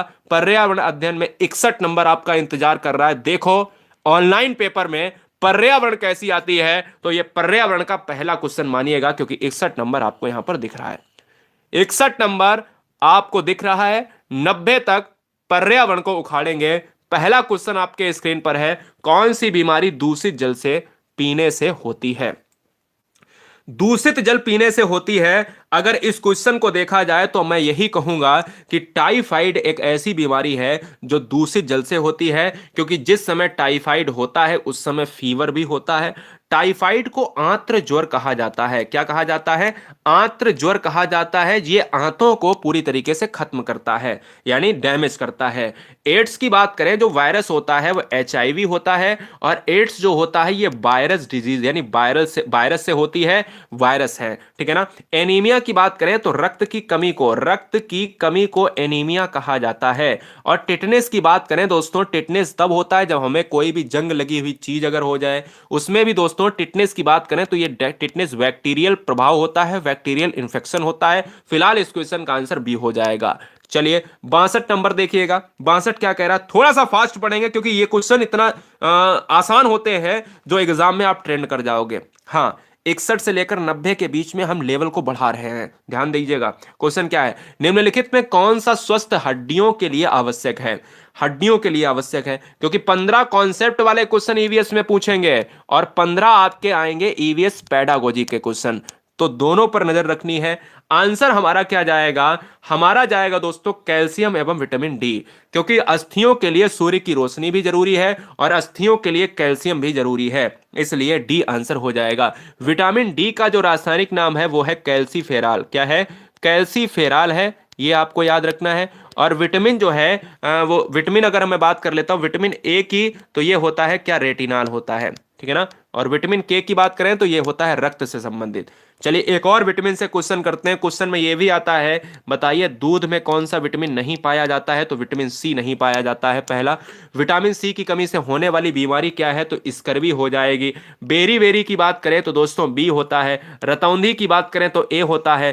थकान तो किसी से भी हो सकती है। अगले क्वेश्चन की तरफ बढ़ेंगे, यहां पर देखिएगा। चलिए अगले क्वेश्चन पर पैडागोजी से पढ़ने से पहले एक क्वेश्चन और मैं कर लेता हूं। निम्नलिखित में कौन सा समूह अलग है? यह क्वेश्चन सीटेट पेडागोजी का है, यह क्वेश्चन सीटेट कॉन्सेप्ट वाला क्वेश्चन है। कहता अलग समूह बताना है। कहता दोस्तों स्कर्वी, रिकेटस, रतौंधी। अरे भाई ये स्कर्वी, रिकेटस, रतौंधी ये स्कर्वी सी विटामिन से होता है, रिकेटस दोस्तों विटामिन डी से होता है, और रतौंधी दोस्तों ब्लाइंडनेस जिसको बोलते हैं विटामिन ए से होता है। रेबीज की अगर मैं बात करूं तो रेबीज जो होता है ये होता है एक बैक्टीरियल इंफेक्शन होता है, क्या कमेंट करो, या वायरल इंफेक्शन होता है। रेबीज होता है कुत्ते के काटने से। क्लियर है? चलिए आंसर डी हो जाएगा। अगला क्वेश्चन आपके स्क्रीन पर है 65 नंबर। ये दोस्तों ये कौन है, कौन है, कौन है, कौन है? कमेंट बॉक्स में दिख गया। सत्यजीत, बहुत बेटा मारेंगे हैं। ये नहीं, तुमने गलत नहीं लिखा है, तुमने लिखा है, क्या लिखा है बता, तुमने क्या लिखा है? चलो क्या लिखा, अब क्या मैं बोलूं आपसे? चलो भाई हमारे बारे में नहीं, अरे भाई रेबीज पता है बच्चे ने क्या लिखा है? रेबीज जो है किस जानवर का नाम लिखा है, अब तुम खुद ही बता दो। तो ये बताओ, अगर चूहे से अगर हो जाता है तो फिर भैया प्लेग किससे होता है? रेबीज अगर चूहे से हो जाता है तो प्लेग किससे हो जाता है? रेबीज चूहा, रेबीज चूहे से लिखा है। नेक्स्ट क्वेश्चन, प्राथमिक सामाजिकरण है शुरुआती आयु में परिवार एवं मित्रों से सीखना, किशोरावस्था में समाज से सीखना, प्राथमिक स्तर पर समाज से सीखना, या फिर शिक्षकों का अनुकरण करना। तो फिलहाल अगर इस क्वेश्चन को देखा जाए, 65 नंबर का जो आंसर होगा दोस्तों वो जाएगा ऑप्शन नंबर ए के साथ। ठीक है ना, बहुत आसान है। शुरुआती आयु में परिवार एवं मित्रों से सीखना, यही तो प्राथमिक सामाजिकरण है, क्योंकि सामाजिकरण का पहला जो स्कूल होता है वो परिवार होता है। अगला क्वेश्चन आपके स्क्रीन पर है, आपको ताल ठोक कर मारना है।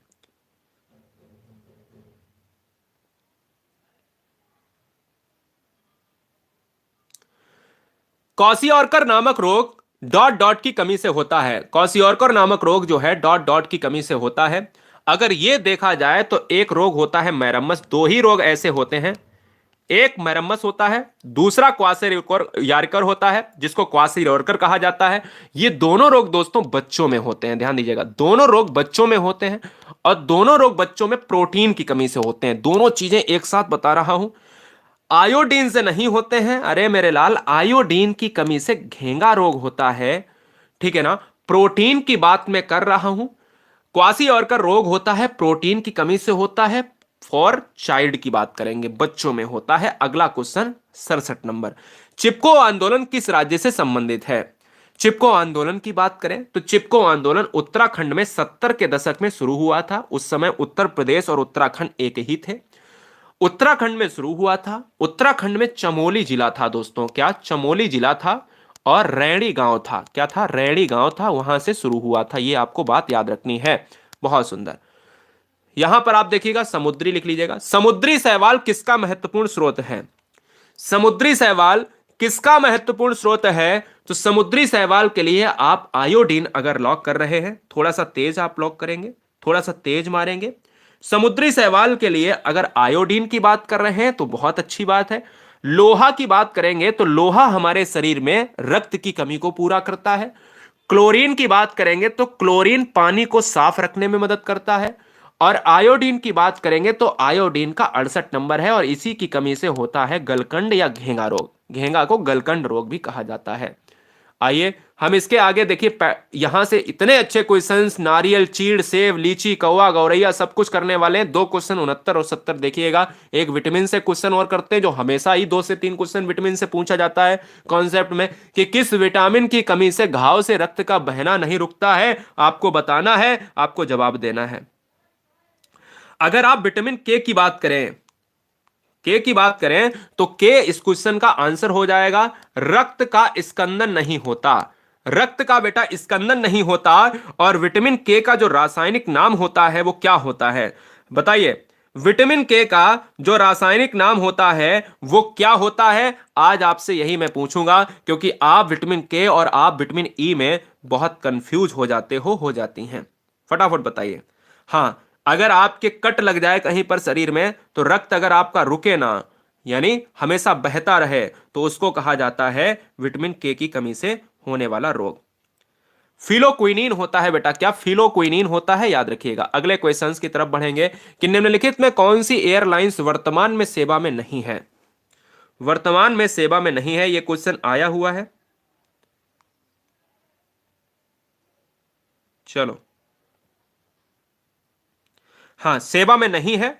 2019 में 19 तक तो ये रही, लेकिन ये एयरलाइन अब जो है क्या है, जो एयरलाइन है वो जो है पूरी तरीके से खत्म हो चुकी है। ये एयर सहारा की मैं बात कर रहा हूं बेटा, मैं एयर सहारा की बात कर रहा हूं, आपको पता है ना।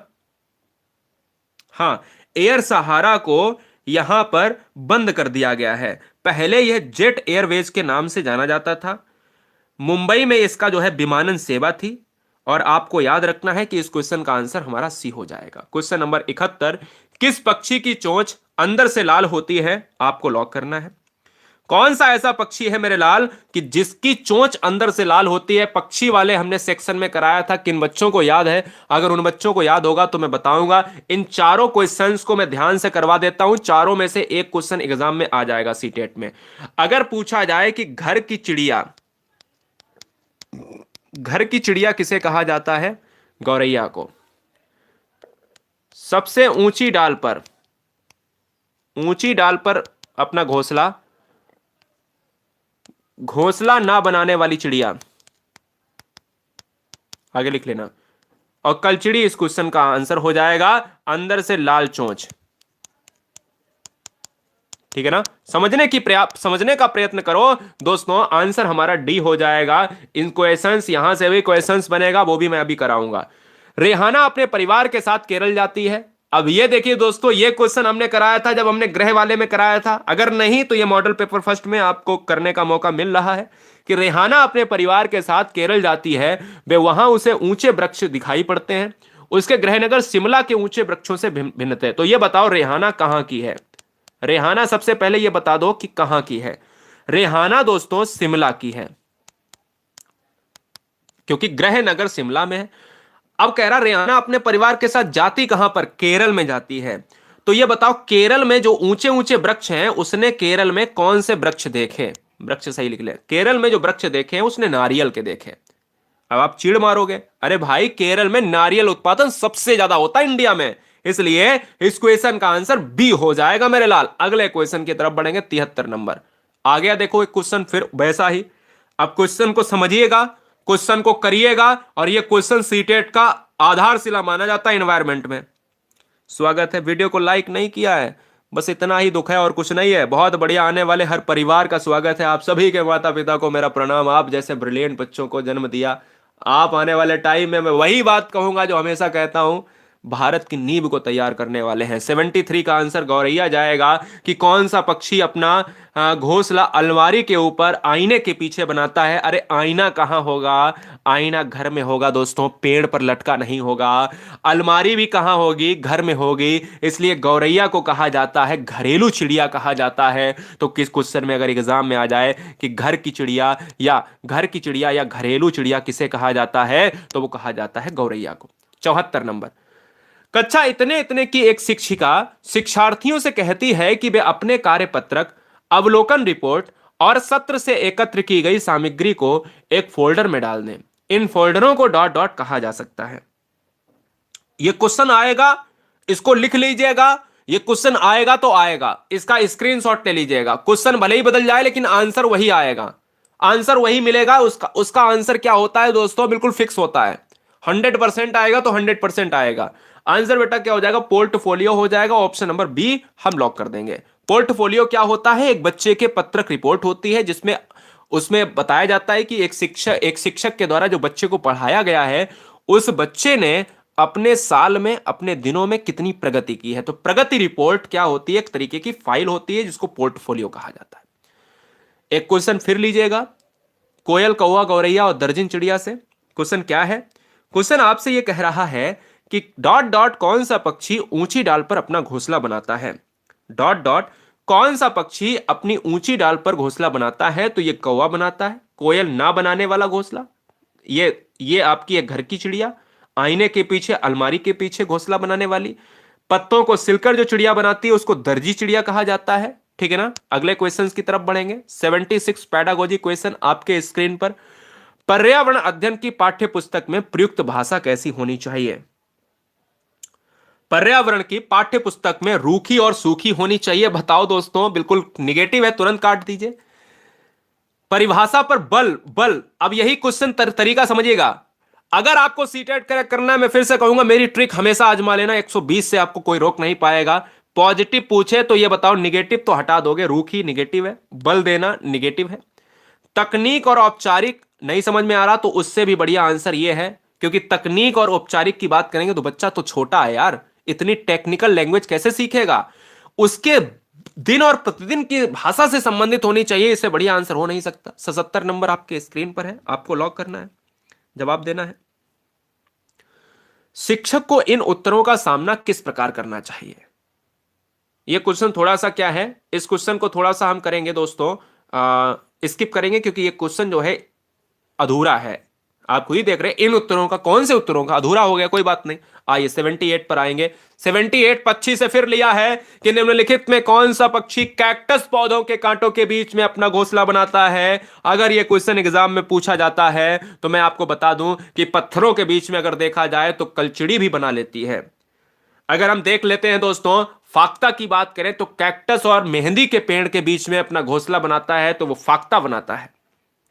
इसलिए इस क्वेश्चन में सकर खोरा ना मारकर ऑप्शन नंबर हमारा ए मारेंगे। क्या मारेंगे? ऑप्शन नंबर हमारा ए जाएगा, 78 का ए हो जाएगा। 79 ईवीएस में मानचित्रण कौशल, यह क्वेश्चन तो मानचित्र से आएगा ही आएगा। ईवीएस में मानचित्रण कौशल की बात अगर की जाए तो क्या होगा? स्वागत है।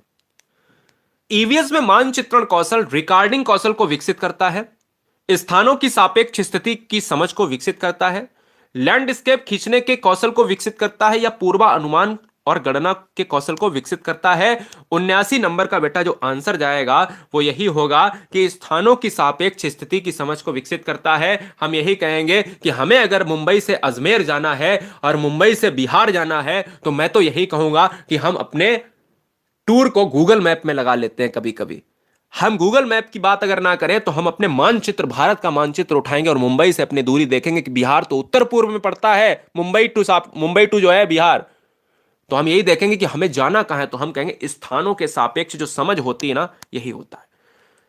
पक्षी अपना घोंसला क्यों बनाते हैं? पिछले वाले सेशन में पक्षी और घोंसले की बात करी थी मैंने, पुराने बच्चे होंगे वो देख रहे होंगे इस वीडियो में। अगर अब भी गलत किया तो माफ नहीं करेंगे, ये क्वेश्चन गलत हो गया तो माफ नहीं करेंगे दोस्त। पक्षी अपना घोंसला क्यों बनाते हैं? रहने के लिए, अंडे देने के लिए, मौसम से बचने के लिए, इनमें से कोई नहीं। बताओ। शिक्षक बनना है ईमानदारी से तो चैनल को सब्सक्राइब कर लें। अरे भाई, पक्षी अपना जो घोंसला बनाते हैं वो अंडे देने के लिए बनाते हैं, रहने के लिए कोई नहीं बनाता है। अगर बताओ किसी पक्षी ने बनाया हो, वो रहता हो, हमेशा उसने एक बार बना लिया हो, हमेशा वो रहता हो। अंडे दिए, बच्चे पैदा किए, बच्चे बड़े किए और उड़ गए, उसके बाद घोंसले में वो नहीं आते हैं, याद रखिएगा। अगले क्वेश्चंस की तरफ बढ़ेंगे। 81 चलो भाई, आ जाएगा बेटा एडमिट कार्ड, टेंशन ना लो, टाइम से आएगा।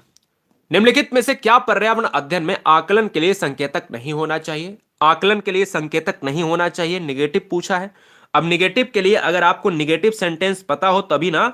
निगेटिव के लिए होता है रटना, कंठस्थ करना, मारना बच्चे को, याद करना, है ना। तो याद करना क्या है? एक निगेटिव है। रोट प्रणाली से एनसीएफ दूर भागती है। एनसीएफ भी कहती है कि रोट प्रणाली, रोट मेथड को नहीं अपनाना है, बच्चे को बाहरी जीवन से जोड़ना है। अगला क्वेश्चन 82 पर्यावरण अध्ययन में शिक्षक के द्वारा बच्चों को स्वयं अपने का आकलन के लिए अवसर देना चाहिए। स्व आकलन है, नया सब्जेक्ट शुरू होने वाला है दोस्तों। 91 नंबर से एक बार हाथ खड़ा कीजिए दोस्तों, प्रहार करेंगे, मिलकर करेंगे। गला अगर हम फाड़ सकते हैं तो हमारे साथ क्या रह नहीं सकते आप, बहुत बढ़िया। पर्यावरण अध्ययन में शिक्षक के द्वारा बच्चों को स्वयं अपने का आकलन के लिए अवसर देना चाहिए, तो वो स्व आकलन है। तो हम यही कहेंगे कि यहां पर सीखने का आकलन, जो सीखने का आकलन दे रहा है, इसका मतलब है कि सीखने के समान आकलन की बात करेंगे। ये देखिए, ये दोनों में बहुत ही दोस्तों कंफ्यूजन पैदा होता है। दोनों में क्या होता है, बहुत कंफ्यूजन पैदा होता है। लेकिन मैं आपको बता देता हूं क्या होता है। सीखने के समान आकलन को लॉक कर लीजिएगा, एग्जाम में क्वेश्चंस पूछा जाता है। ऑप्शंस की बात करेंगे, सीखने के आकलन की बात करें, अब जब ना हो तो इसको भी मारिएगा। 83, रेटिंग स्केल में कौन सी तकनीक का उपयोग होता है, बताइएगा, जवाब दीजिएगा। रेटिंग स्केल में कौन सी तकनीक का उपयोग होता है? लिखित प्रश्न, अवलोकन प्रश्न, जांच सूची या अधिविन्यास? स्वागत है। रेटिंग स्केल की अगर मैं बात करता हूं दोस्तों, तो इस क्वेश्चन में देखा जाए तो हमारा जो आंसर हो जाएगा वो क्या हो जाएगा, अवलोकन हो जाएगा। आंसर हमारा 2 हो जाएगा। कोई ज्यादा आवश्यकता वाली बात नहीं। देखिए, अगर आपका कोई समस्या था वहां पर रेवीज वाले में, तो आज इस वीडियो में हम 84 नंबर में आपका समस्या सॉल्व कर देते हैं कि चूहों के द्वारा फैलने वाला रोग क्या है। बताइए, कमेंट कीजिएगा। चूहों के द्वारा जो फैलने वाला रोग है वो दोस्तों प्लेग है। आपको बता दें ये भी कि जो चेचक होता है, ये छोटे छोटे दाने निकल आते हैं। मलेरिया जो होता है ये प्रोटोजोआ से होता है। रोनाल्ड रास ने जो है प्रोटोजोआ से, एग्जाम में क्वेश्चन सीटेट में पूछता है मलेरिया से, रोनाल्ड रास याद रखिएगा, रोनाल्ड रास। तपेदिक की बात करें तो आपको पता है कि तपेदिक भी एक रोग होता है, लेकिन यहां से क्वेश्चन जब बनेगा तो आंसर हमारा 84 का सी हो जाएगा। 85, किस राष्ट्रीय पाठ्य चर्चा फ्रेमवर्क एनसीएफ 2005 की बात करें, 2006 की बात, 1928 की 88 की बात करें, 2000 की बात करें, 1975 की बात करें, कि एकीकृत पाठ्य चर्चा क्षेत्र के रूप में पढ़ाए जाने के लिए पर्यावरण अध्ययन की सिफारिश की, तो हम ये कहते हैं दोस्तों कि अगर उसकी सिफारिश की बात आई है तो वो एनसीएफ 2005, क्योंकि पर्यावरण क्वेश्चन में आ सकता है कि कौन एनसीएफ पर्यावरण की सुविधा देता है कि नहीं बच्चों के पाठ्यक्रम में पर्यावरण होना चाहिए, तो यह दिया है एनसीएफ 2000 ने, याद रखिएगा। अगला, चलो भाई, ताजमहल से क्वेश्चन लेते हैं। ताजमहल के पीले होने के लिए निम्नलिखित में से कौन सा जिम्मेदार है? जवाब दीजिएगा, आंसर क्या होगा।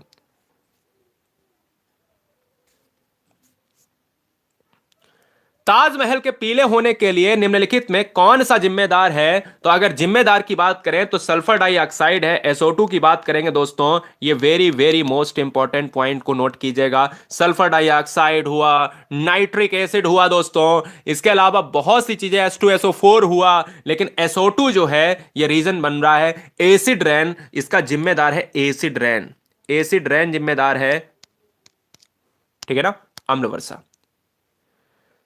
क्वेश्चन नंबर 87 आपके स्क्रीन पर है कि सुषमा चाहती है कि उसके छात्रों को पेड़ों के संरक्षण के लिए संवेदनशील बनाया जाए। निम्नलिखित में कौन सी ऐसी करने की सबसे उपयुक्त रणनीति है? कौन सी रणनीति है, आपको जवाब देना है, लॉक करना है। सुषमा चाहती है कि उसके छात्रों को पेड़ों के संरक्षण के लिए संवेदनशील बनाया जाए। निम्नलिखित में कौन सा ऐसा करने की सबसे उपयुक्त रणनीति है? 87 का जो आंसर जाएगा दोस्तों वो किसके साथ चला जाएगा, बताइएगा। सबसे बेहतर आंसर बताना है। चौथा नंबर बिल्कुल सही बात है, क्योंकि अगर एक बच्चे को कहोगे कि एक पौधा बेटा लगाओ अपने घर में और उस पर पानी डालो रोज, और ये देखो कि वो कब बढ़ रहा है, कब फूल दे रहा है, कितने छोटे पर फूल दे रहा है, ये कितना बड़ा अगर हो रहा है तब वो उसके अंदर फूल आ रहे हैं, या वो अगर आम का पेड़ है तो कितने बरसों बाद आएंगे, है ना।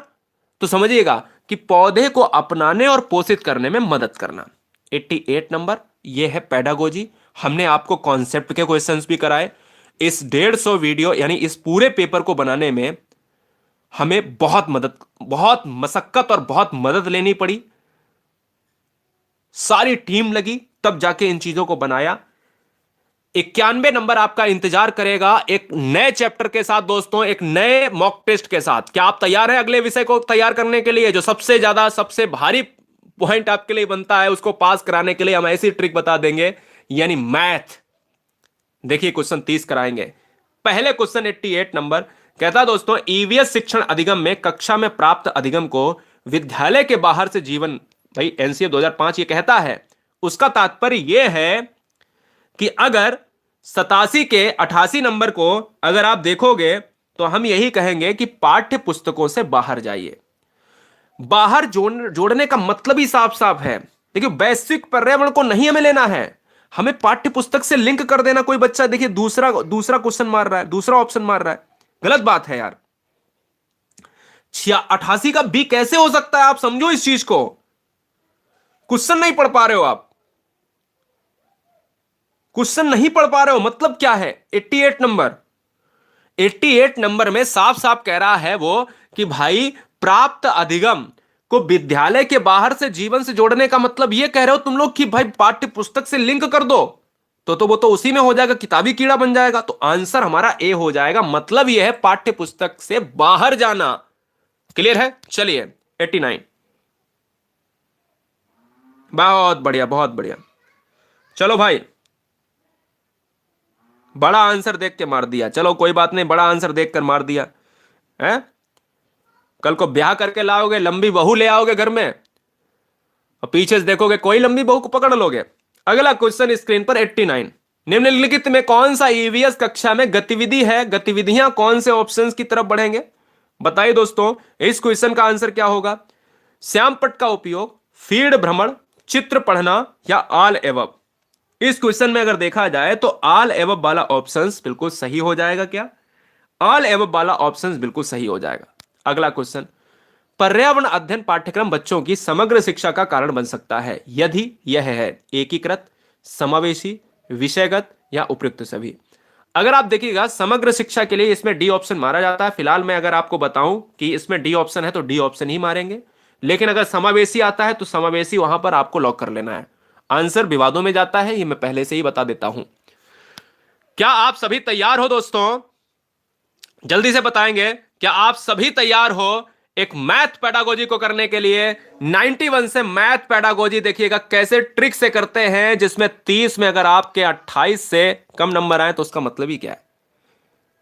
अगर बहुत ही घटिया मैथ होगी, मैं आपको बताता हूं बिल्कुल देसी भाषा में, तब भी आप 15 से 20 के बीच में रहोगे। यह मेरा मानना है। 15 से कम 14 नहीं हो सकता, यह मेरा मानना है। प्राथमिक स्तर पर भाषा सीखने सिखाने की सबसे पहली शर्त क्या है? ये देखो पिछली बार मैथ का क्वेश्चन जब आया था उसमें हिंदी का क्वेश्चन डाल दिया था, कोई बात नहीं। यहां पर निब्रेश समृद्ध संप्रेषण जो है वातावरण की बात की गई थी और इसमें बाल साहित्यकारों का साहित्य की बात की गई थी। तो फिलहाल अगर देखा जाए 91 में देखा जाए तो ऑप्शन नंबर डी हो जाएगा। 92 में आइएगा, गणित से प्रश्न लेते हैं। एक गणित शिक्षण का मानना है कि स्वाभाविक रूप से लड़के लड़कियां यानी लड़के गणित में लड़कियों से अच्छे होते हैं और हमने लड़के लड़कियों से संबंधित गणित में कई क्वेश्चन कई तरीके से घुमा घुमा के क्वेश्चन कराए। हमने कई बार आपको यह भी बताया कि लड़कियां अक्सर गणित में कमजोर होती हैं। बताइए यह कथन कैसा है? ये भी कराया।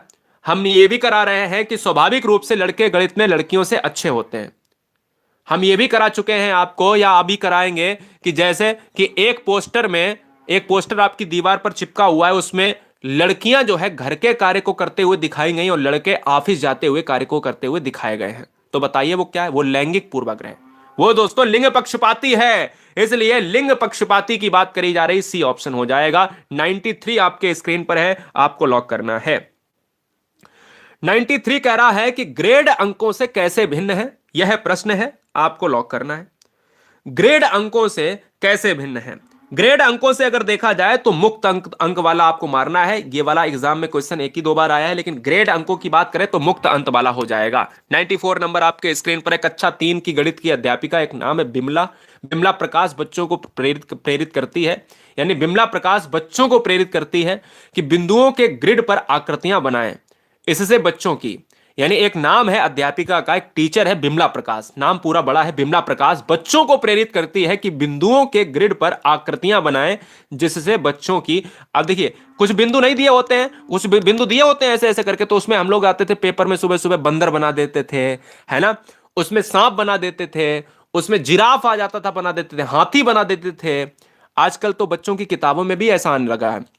फिलहाल अगर देखा जाए ऐसा करने से क्या होता है, ऐसा करने से दोस्तों यहां पर समरूपता की समझ विकसित होगी, समरूपता की समझ विकसित होगी। ये पॉइंट बहुत इंपॉर्टेंट है दोस्तों। अगला क्वेश्चन है 95। गणित में अधिगम निर्योग्यता के आकलन का सर्वाधिक उचित तरीका क्या है? अगर अधिगम निर्योग्यता का मतलब होता है कि अगर बच्चे को गणित नहीं आ रही है, वो बच्चा निर्योग्य है, उसको योग्य कैसे बनाया जाए? बताइए, उसको योग्य कैसे बनाया जाए? 95 नंबर का जो आंसर है दोस्तों, वो निदानात्मक परीक्षण। क्योंकि गणित में अगर उसको कोई समस्या है, निरोग्य है, तो उसको हम निदान करेंगे। निदानात्मक परीक्षण हमेशा बच्चे की त्रुटियों को हटाता है और अच्छी चीजों को भरता है। अगले क्वेश्चन की तरफ बढ़ेंगे। प्रिया से क्वेश्चन है। प्रिया गणितीय प्रश्न करने में निपुण है, उसमें किस प्रकार की बहुबौद्धिकता की अधिकता है? एक बच्ची है प्रिया, गणित के प्रश्नों को कर लेती है। अब यह बताओ कि वो कौन से बौद्धिकता के अंतर्गत आएगी? आपको यह पता है कि गणित कैसा विषय है? आपको अगर पता हो कि गणित एक कैसा विषय है, तर्क संगत वाला विषय है, तर्क पर आधारित है, तो उसके अंदर कौन सी बुद्धि होगी? तार्किक बुद्धि होगी। क्यों? क्योंकि गणित तो तार्किक विषय है, गणित तो तर्क संगत है। आंसर हमारा बी होगा। अगला, मयंक को गणित सीखने में कठिनाई होती है। मयंक को गणित सीखने में कठिनाई होती है, उसकी समस्या का समाधान क्या है?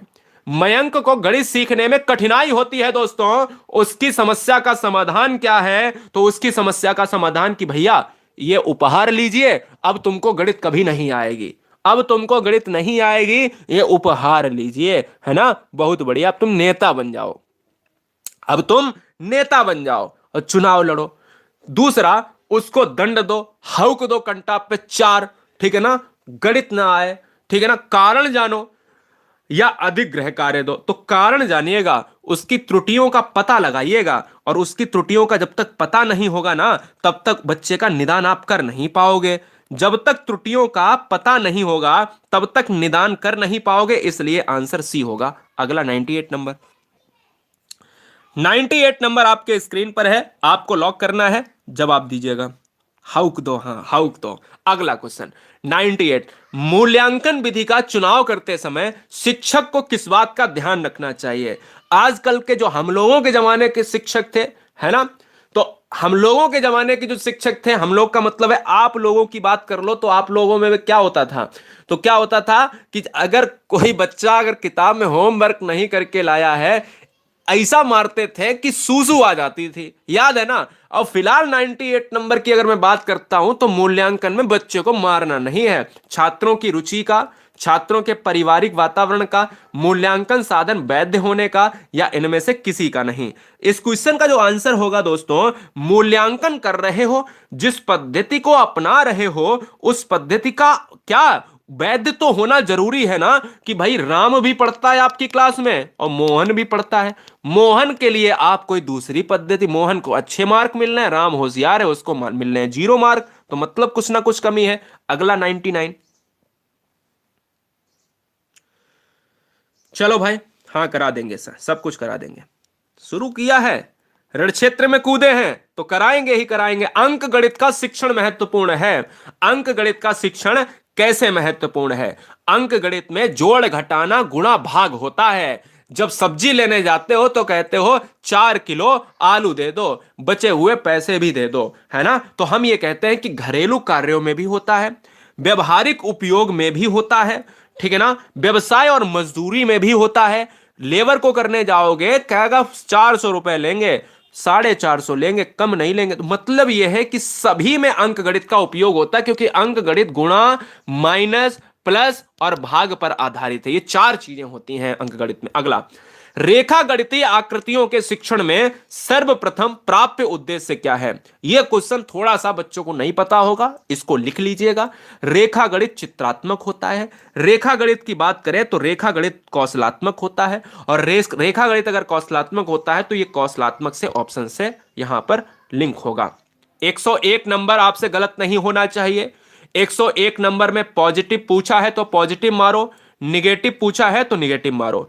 कक्षा में छात्रों को गणित विषय के प्रति प्रेरित करने के लिए निम्नलिखित बात का ध्यान रखना चाहिए। बताओ। स्वागत है। छात्रों से कठिन अभ्यास करवाना, सभी छात्रों को समान रूप से शिक्षा देना, छात्रों में आत्मविश्वास की भावना का विकास करना, या छात्रों के द्वारा हल की गई समस्याओं में अधिक से अधिक कमी निकालना। आंसर बताइएगा, बताइए दोस्तों, स्वागत है।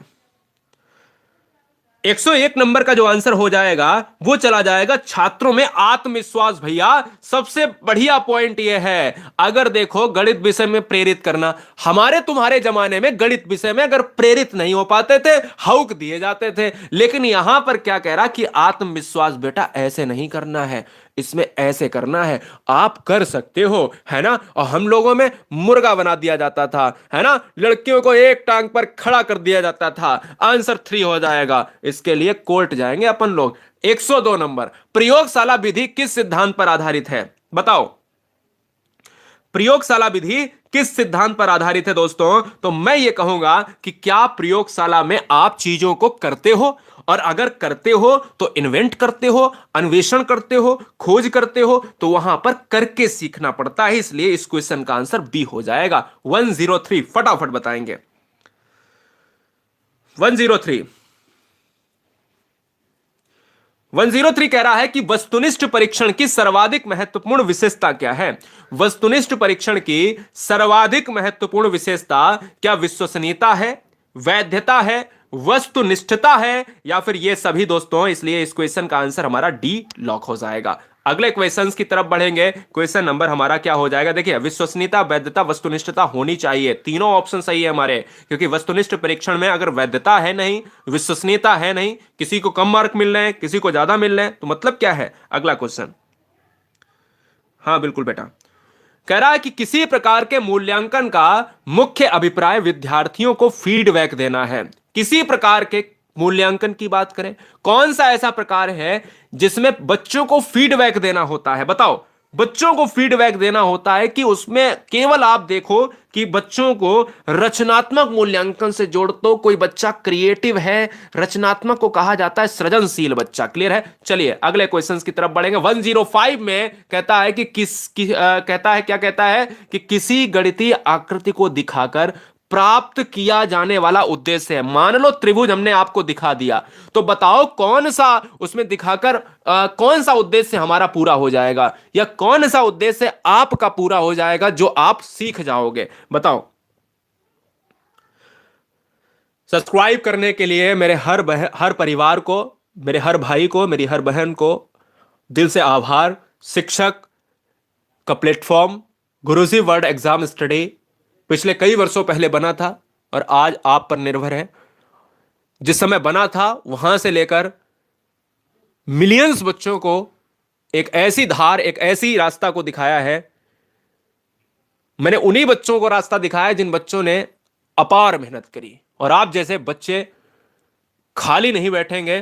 कहा नहीं जाता कि अंधेर हो सकती है, पर यहां पर क्या है, देर हो सकती है पर अंधेर नहीं हो सकता, क्योंकि भगवान भी यही कहता है, आप जिसे भी मानते हैं वो यही कहता है कि भाई हो सकता है कि कर्म करके ही मिल जाए, मेहनत करके ही मिल जाए।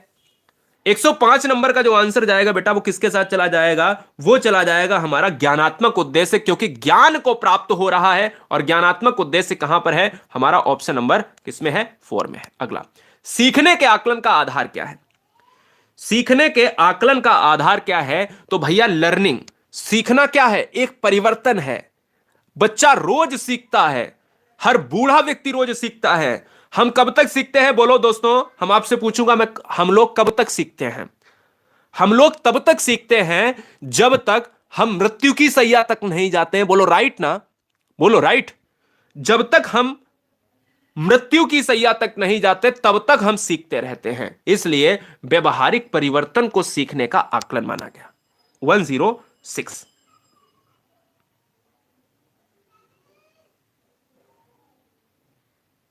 हां बेटा, रोज इसी टाइम।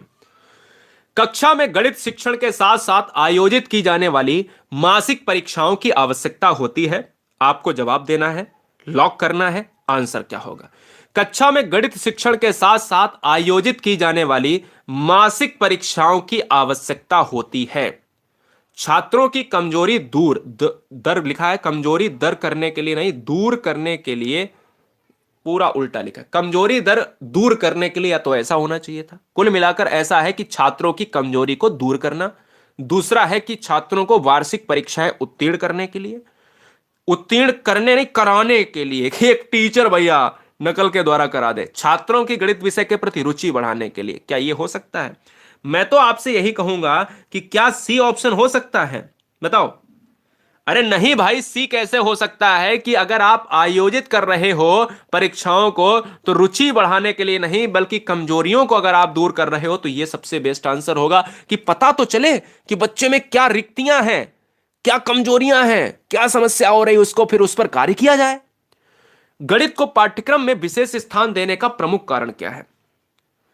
बच्चों में तार्किक दृष्टिकोण पैदा करना, बच्चों में सामाजिक दृष्टिकोण पैदा करना, बच्चों के चरित्र का विकास करना। हम तो यही कहेंगे इन सभी में आंसर डी सबसे बेस्ट है। अब आप कहोगे कि सर इसमें समाजीकरण कैसे होगा? क्योंकि हर तरीके का दैनिक जीवन में गणित का उपयोग, आम मजदूरी में गणित का उपयोग, व्यापारिक टर्म में गणित का उपयोग, समाज में गणित का उपयोग, उपरोक्त सभी हो जाएगा बेटा। चरित्र विकास में भी गणित का उपयोग बहुत रोल होता है। हर चीज एक दूसरे से कनेक्ट है, सीधे सीधे। 109, मंदबुद्धि छात्रों के स्तर में सुधार हेतु उपयोगी परीक्षा है। मंदबुद्धि छात्रों के स्तर में सुधार हेतु अगर उपयोगी परीक्षा है तो बताइए।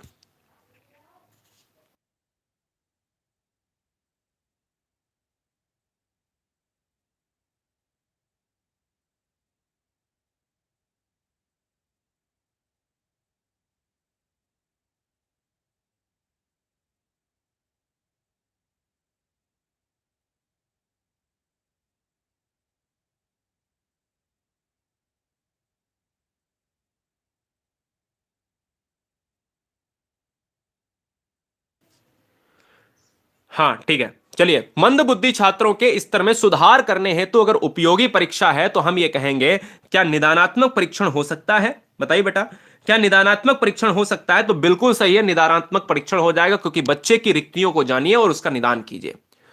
गणित की शिक्षा का मुख्य ध्येय क्या है? बहुत सुंदर सा प्रश्न है, आपको जवाब देना है। गणित की शिक्षा का मुख्य ध्येय क्या है? ज्यामिति की प्रमेय और उनके प्रमाणों का स्वतंत्र रूप से सृजन करना, विद्यार्थियों को गणित समझने में सहायता करना, उपयोगी क्षमताओं को विकसित करना, बच्चों की गणितीय प्रतिभाओं का विकास करना। 110 नंबर की अगर मैं बात करूं, 110 नंबर की अगर मैं बात करूं दोस्तों, तो वो क्या हो जाएगा? बच्चों की गणितीय प्रतिभाओं का विकास करना। इसलिए इस क्वेश्चन का आंसर हमारा डी होगा। गणित से भयभीत होने और उसमें असफल होने के लिए निम्नलिखित में किसे एक कारण नहीं माना जा सकता? किसे एक कारण नहीं माना जा सकता? आपको जवाब देना है, आपको लॉक करना है, जवाब दीजिएगा। चलिए, गणित से भयभीत होने और उसमें असफल होने के लिए निम्नलिखित में से किसे एक कारण नहीं माना जा सकता? हम कहेंगे लैंगिक भेद नहीं माना जा सकता, क्योंकि लिंग का आधार गणित नहीं हो सकती। कोई भी बच्चा गणित सीख सकता है। ऐसा नहीं हो सकता है कि लड़के गणित में कमजोर हो सकते हैं या लड़कियां गणित में कमजोर हो सकते हैं। हर कोई व्यक्ति गणित सीख सकता है। गणित में बेहतर होने के लिए एक व्यक्ति को आवश्यकता है। गणित में बेहतर होने के लिए एक व्यक्ति को आवश्यकता है। क्या आवश्यकता है? एक व्यक्ति को क्या आवश्यकता है?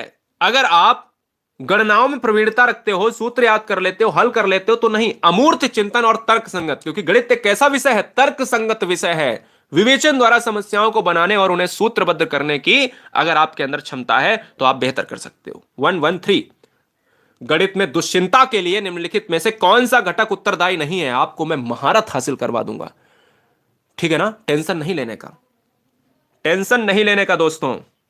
स्वागत है। क्या आप सभी अन्य मॉक टेस्ट लगाने के लिए तैयार हो? क्या आप सभी इसी समय मॉक टेस्ट लगाने के लिए तैयार हो?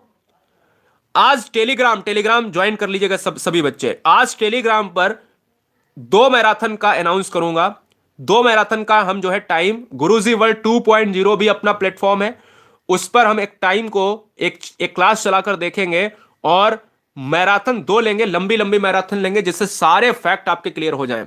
फिलहाल इस क्वेश्चन की बात करें, जितने बच्चे हैं निशुल्क मॉडल पेपर लगाने के लिए, जो पेपर में हूबहू प्रश्न जैसे मिलेंगे ऑनलाइन में, सब्सक्राइब कर लो सभी बच्चे, एग्जाम तक तो बने रहो। 113 नंबर का आंसर हो जाएगा क्या? बताइएगा। लिंग हो जाएगा। उत्तरदायी नहीं है, लिंग नहीं है, वही बात आ गई ना। चलिए, निम्नलिखित में कौन सा कथन सही है? दो अभाज्य संख्याओं का योगफल सदैव अभाज्य होता है। यह क्वेश्चन आपको यहां पर करना है। सबसे छोटी अभाज्य संख्या एक है, बताओ फटाफट। एक भाज्य संख्या विषम होती है।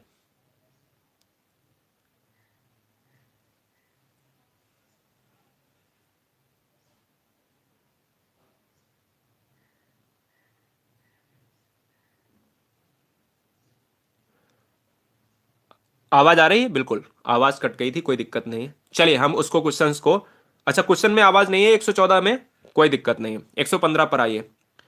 गणित में निम्नलिखित पदों में से कौन सा पद परिभाषित नहीं है? अब ये क्वेश्चन पिछली बार जब ऑनलाइन परीक्षा में आया तो बच्चा कंफ्यूज हो गया। गणित में अगर देखा जाए कौन सा पद परिभाषित ही नहीं, उसकी परिभाषा को नहीं लिया गया। रेखा की परिभाषा, समतल की परिभाषा, चतुर्भुज के विकर्णों की परिभाषा, क्या सबकी परिभाषा, लेकिन बिंदु को नहीं लिया गया। गणित की परियोजनाओं के बारे में निम्नलिखित कथनों में से कौन सा सही नहीं है? कौन सा सही नहीं है आपको जवाब देना है, आपको लॉक करना है। वे अन्वेषण कौशल को प्रोत्साहित करते हैं, ये तो है नहीं है। निगेटिव लगाना है तो निगेटिव तो है नहीं। वे गणित में अंक प्राप्त करना आसान करते हैं। वे समस्या समाधान कौशल को बढ़ाते हैं। वे अंतर विषय अनुबंधों को सिद्ध करते हैं। फिलहाल इस क्वेश्चन की अगर मैं बात करूं तो हम कहेंगे कि वो भैया हम तो साफ साफ देख रहे हैं कि आसान करते हैं। अंक को प्राप्त करना आसान नहीं होना चाहिए, बल्कि गणित के तर्क संगत विषय को समझना आपको चाहिए, ठीक है ना। चलिए 117, ज्यामिति से उपपत्ति लिखना संकेत करता है। ज्यामिति में उपपत्ति लिखना संकेत करता है, क्या संकेत करता है? ज्यामिति में उपपत्ति लिखना संकेत करता है कि ज्यामिति प्रश्न के वर्णन को, क्या है? ज्यामिति प्रश्न के वर्णन को। इसलिए इस क्वेश्चंस में ज्यामिति वाले ऑप्शंस को ज्यामिति से लॉक करेंगे। अगला क्वेश्चन है 118 नंबर। तो हर बार क्वेश्चन 4 बार रिपीट हुआ है कि कौन सा ऐसा ऑप्शन है जो यहां पर नहीं, प्राथमिक स्तर में है ही नहीं। प्राथमिक स्तर में दो चीजें नहीं है दोस्तों, एक तो आपका रेशियो नहीं है, अनुपात नहीं है, और एक आपका एंगल नहीं है। तो कोण नहीं है, इसलिए इस क्वेश्चन का आंसर बी हो जाएगा। अगला क्वेश्चन है 119, उपलब्धि परीक्षण एवं नैदानिक कर लीजिए। नैदानिक परीक्षण में क्या अंतर है? उपलब्धि परीक्षण एवं नैदानिक परीक्षण में अंतर क्या है दोस्तों, आपको लॉक करना है। वीडियो को लाइक करने के लिए आप सभी का दिल से आभार दोस्तों, बहुत सुंदर। जितने भी बच्चे गुरुजी वर्ल्ड एग्जाम स्टडी प्लेटफॉर्म पर अभी हैं, उन सभी से कहना चाहूंगा पेपर के लिए पॉजिटिव एनर्जी बनाए रखिएगा। कौन क्या कह रहा है? ज्यादा किताबें खंगालने की जरूरत नहीं है। अब ज्यादा किताबें, ज्यादा चैनल, ज्यादा चीजें पढ़ने की आवश्यकता नहीं है। अब आप जैसे ब्रिलियंट बच्चों का ही एग्जाम निकलेगा। हमें लगता है थोड़े समय के लिए कि अरे हमारा एग्जाम निकलेगा कि नहीं निकलेगा, निकलेगा कि नहीं निकलेगा, होता है ना। टेलीग्राम ग्रुप की लिंक हम दे रहे हैं, आपको तुरंत वहां पर ज्वाइन हो जाना है। वहां पर हम आपको टाइम जो है अनाउंस कर देंगे आज शाम तक। उपलब्धि परीक्षण के लिए दोस्तों उद्देश्य आपका होना चाहिए कि भैया किन उद्देश्यों को पूरा कर रहे हो। 120 नंबर।